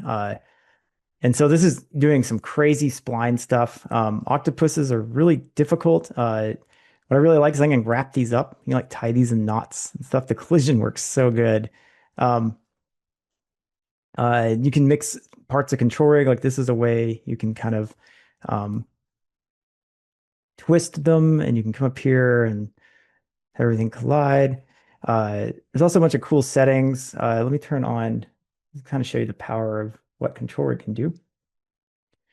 To remember where, oh yes, I remember where all these are. Okay. Actually, you know what? Yeah, let's do it here. That's fine.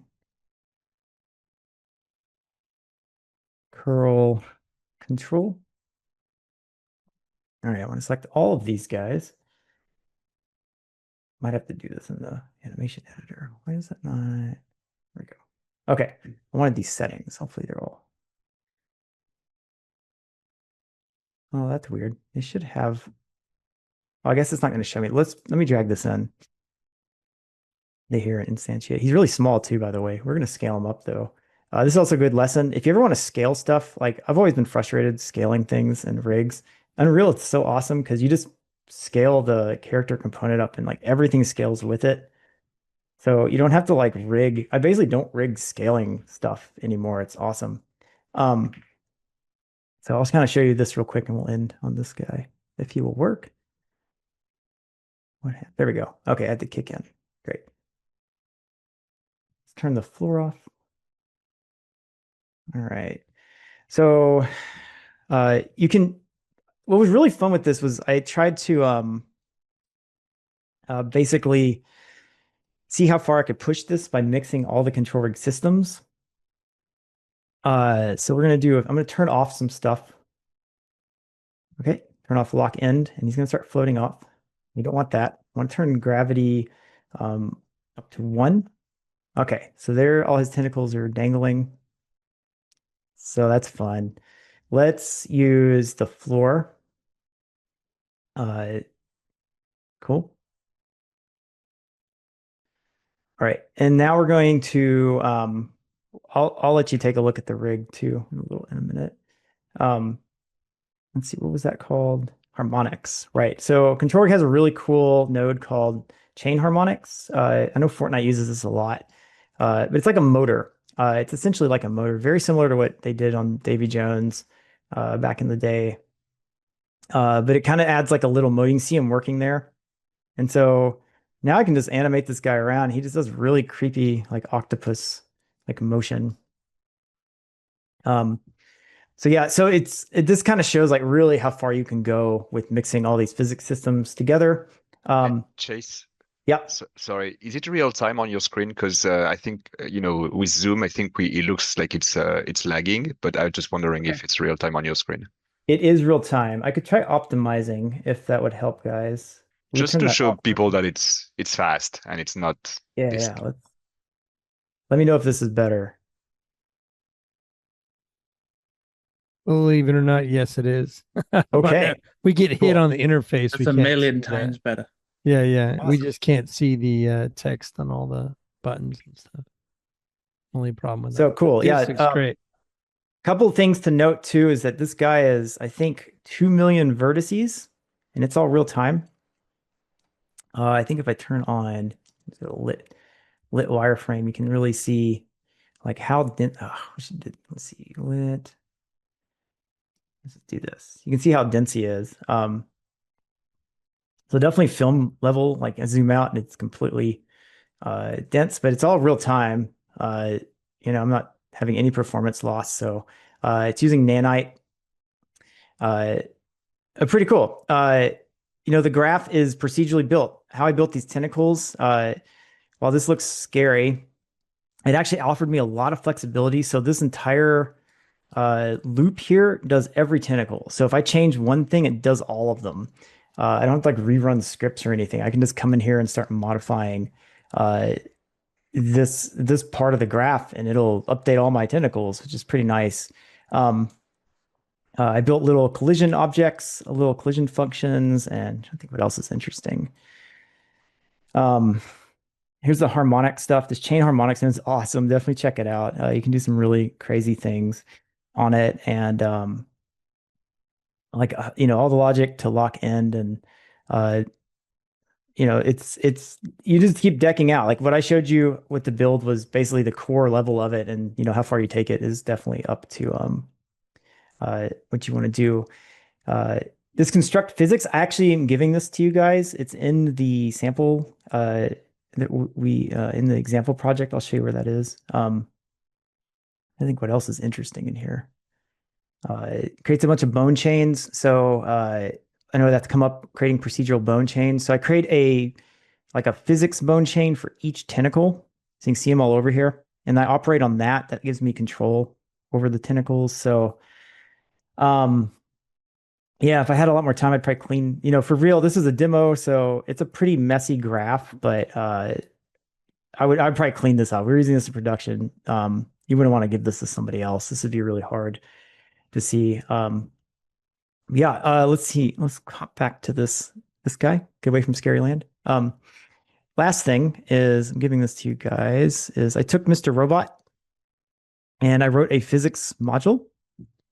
Just gonna hide that and added it in. So went ahead and gave a little module that you can add. It's called Add Physics.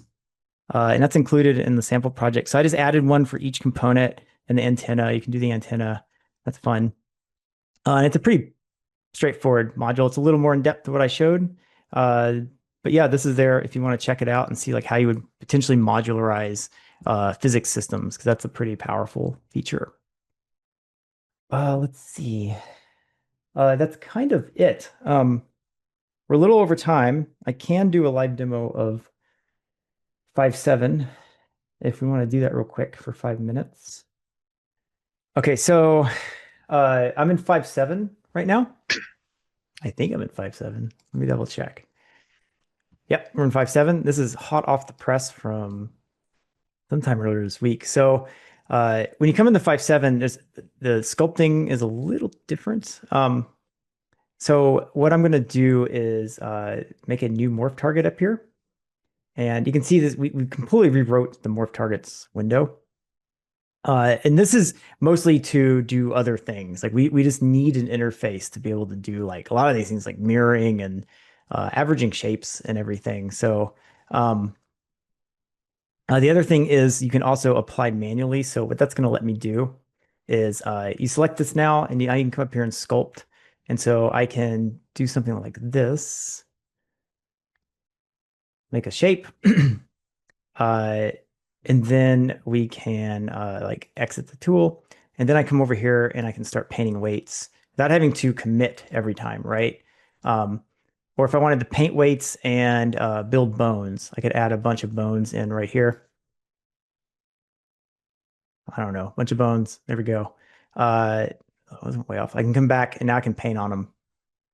And so it's kind of like you can real quickly jump between these tools now. So it's going to make some of these questions, you guys like making maps for deformers and shapes, a little bit more intuitive. And this opens up, now that we have this window working a bit more friendlier, we can, actually add some of these interfaces in that we need, like mirroring and et cetera. So that's kind of like a fun thing coming in 5.7, and being able to jump freely between all these tools is awesome. Like it's one of those things like, oh, I didn't know I wanted this. And it's pretty great. And it stacks up here. So as you do operate, I haven't done anything, but if I like start painting, I can exit the tool. It's kind of like the history stack in Photoshop a little bit. Then you apply it all at the end and you can wait, the 10, 20 seconds to do all of those changes. So that's like one big thing in 5.7 that's coming. And as we go into other releases, there'll be more stuff.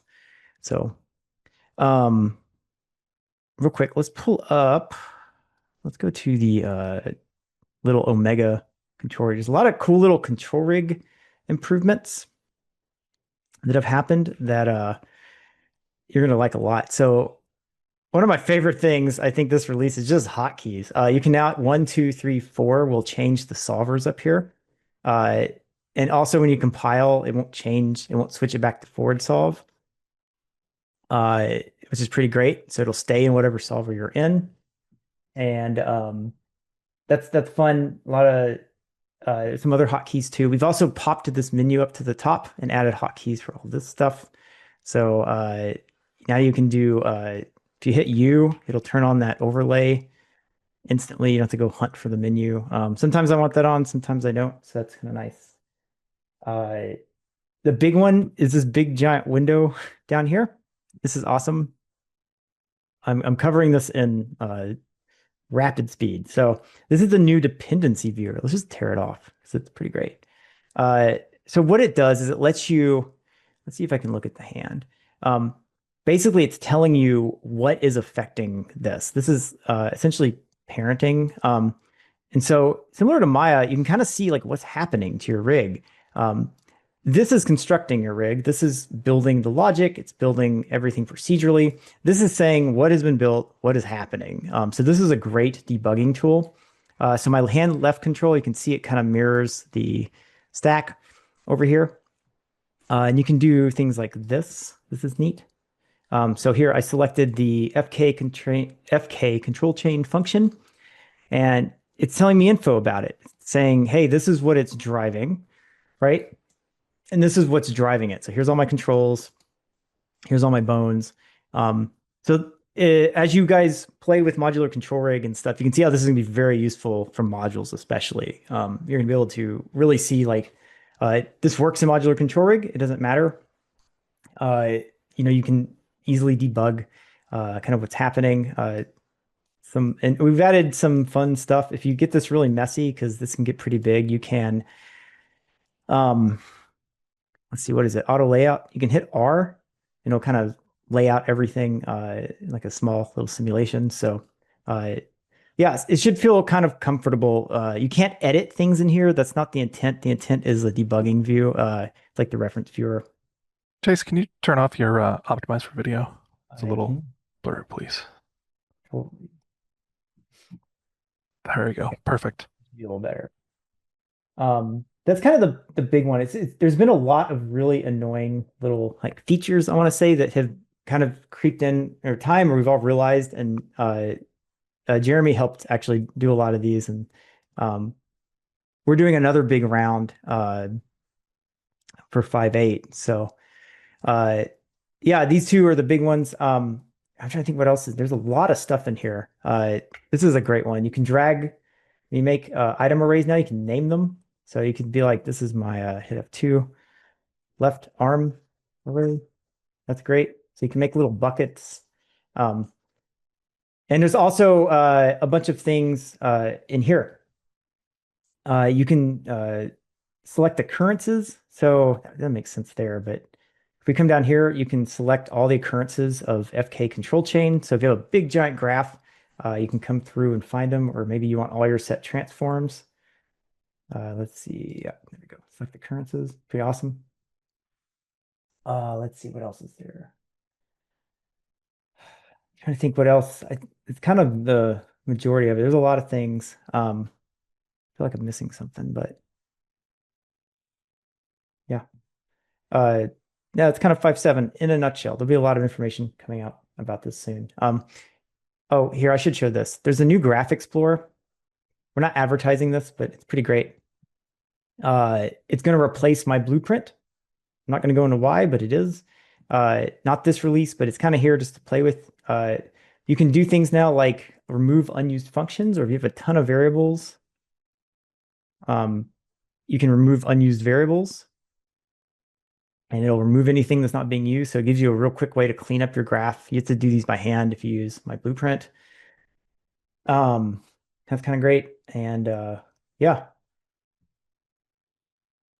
In the world physics stuff, here, the other one, you can also get and set metadata. You can drag in nodes, and instead of getting the transform, you can get the get metadata and pick what the metadata is that you want. If you're using that a lot. Oh, this one's great. So if you're using function libraries, this will be relevant, or even just the standard function libraries. Let's say the compute pull vector. This name isn't super long now, so it's not making these nodes like visually really giant in the graph. So it's just going to clean up the graphs a lot. It'll make them a little friendlier. It just tells you where it is. And so if you're using function libraries, a lot of teams do, that'll help it. I have another one for you, Yep. Chase. If you go inside a function, Let's just do just pick any function you already have. Yeah. Yep. And you create a new input, a new entry. Oh, just on the function, or Yeah, here, just one. Yeah. So now you can also see unused inputs here. So you see it's grayed out on the entry node. Oh yeah, that's a good one. And you can drag and drop them to reorder them directly from here as well. Oh yeah, I forgot about that. That's great. Yeah. So little convenience stuff. Yeah, and we no longer have the up and down arrows on the detail panel. It's also drag and drop now. Little things. Cool. Thanks for pointing out. Totally forgot about that.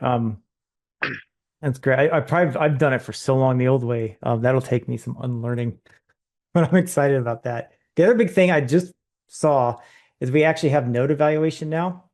So this actually is very important, is that you can now stop the graph at any point.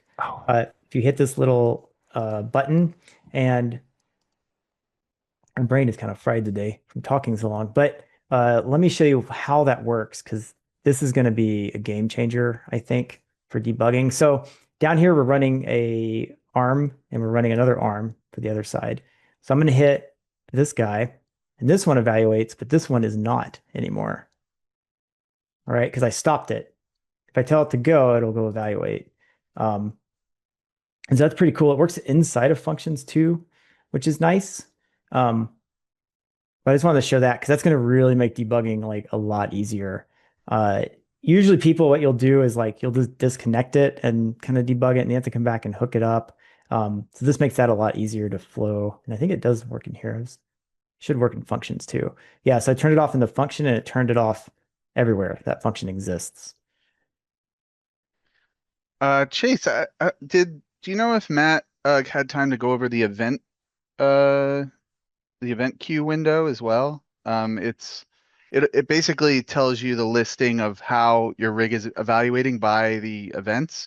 And in a normal control rig, it's pretty simple, to look at. But in a modular rig, it actually allows you to really see how your modules are evaluating and in what order.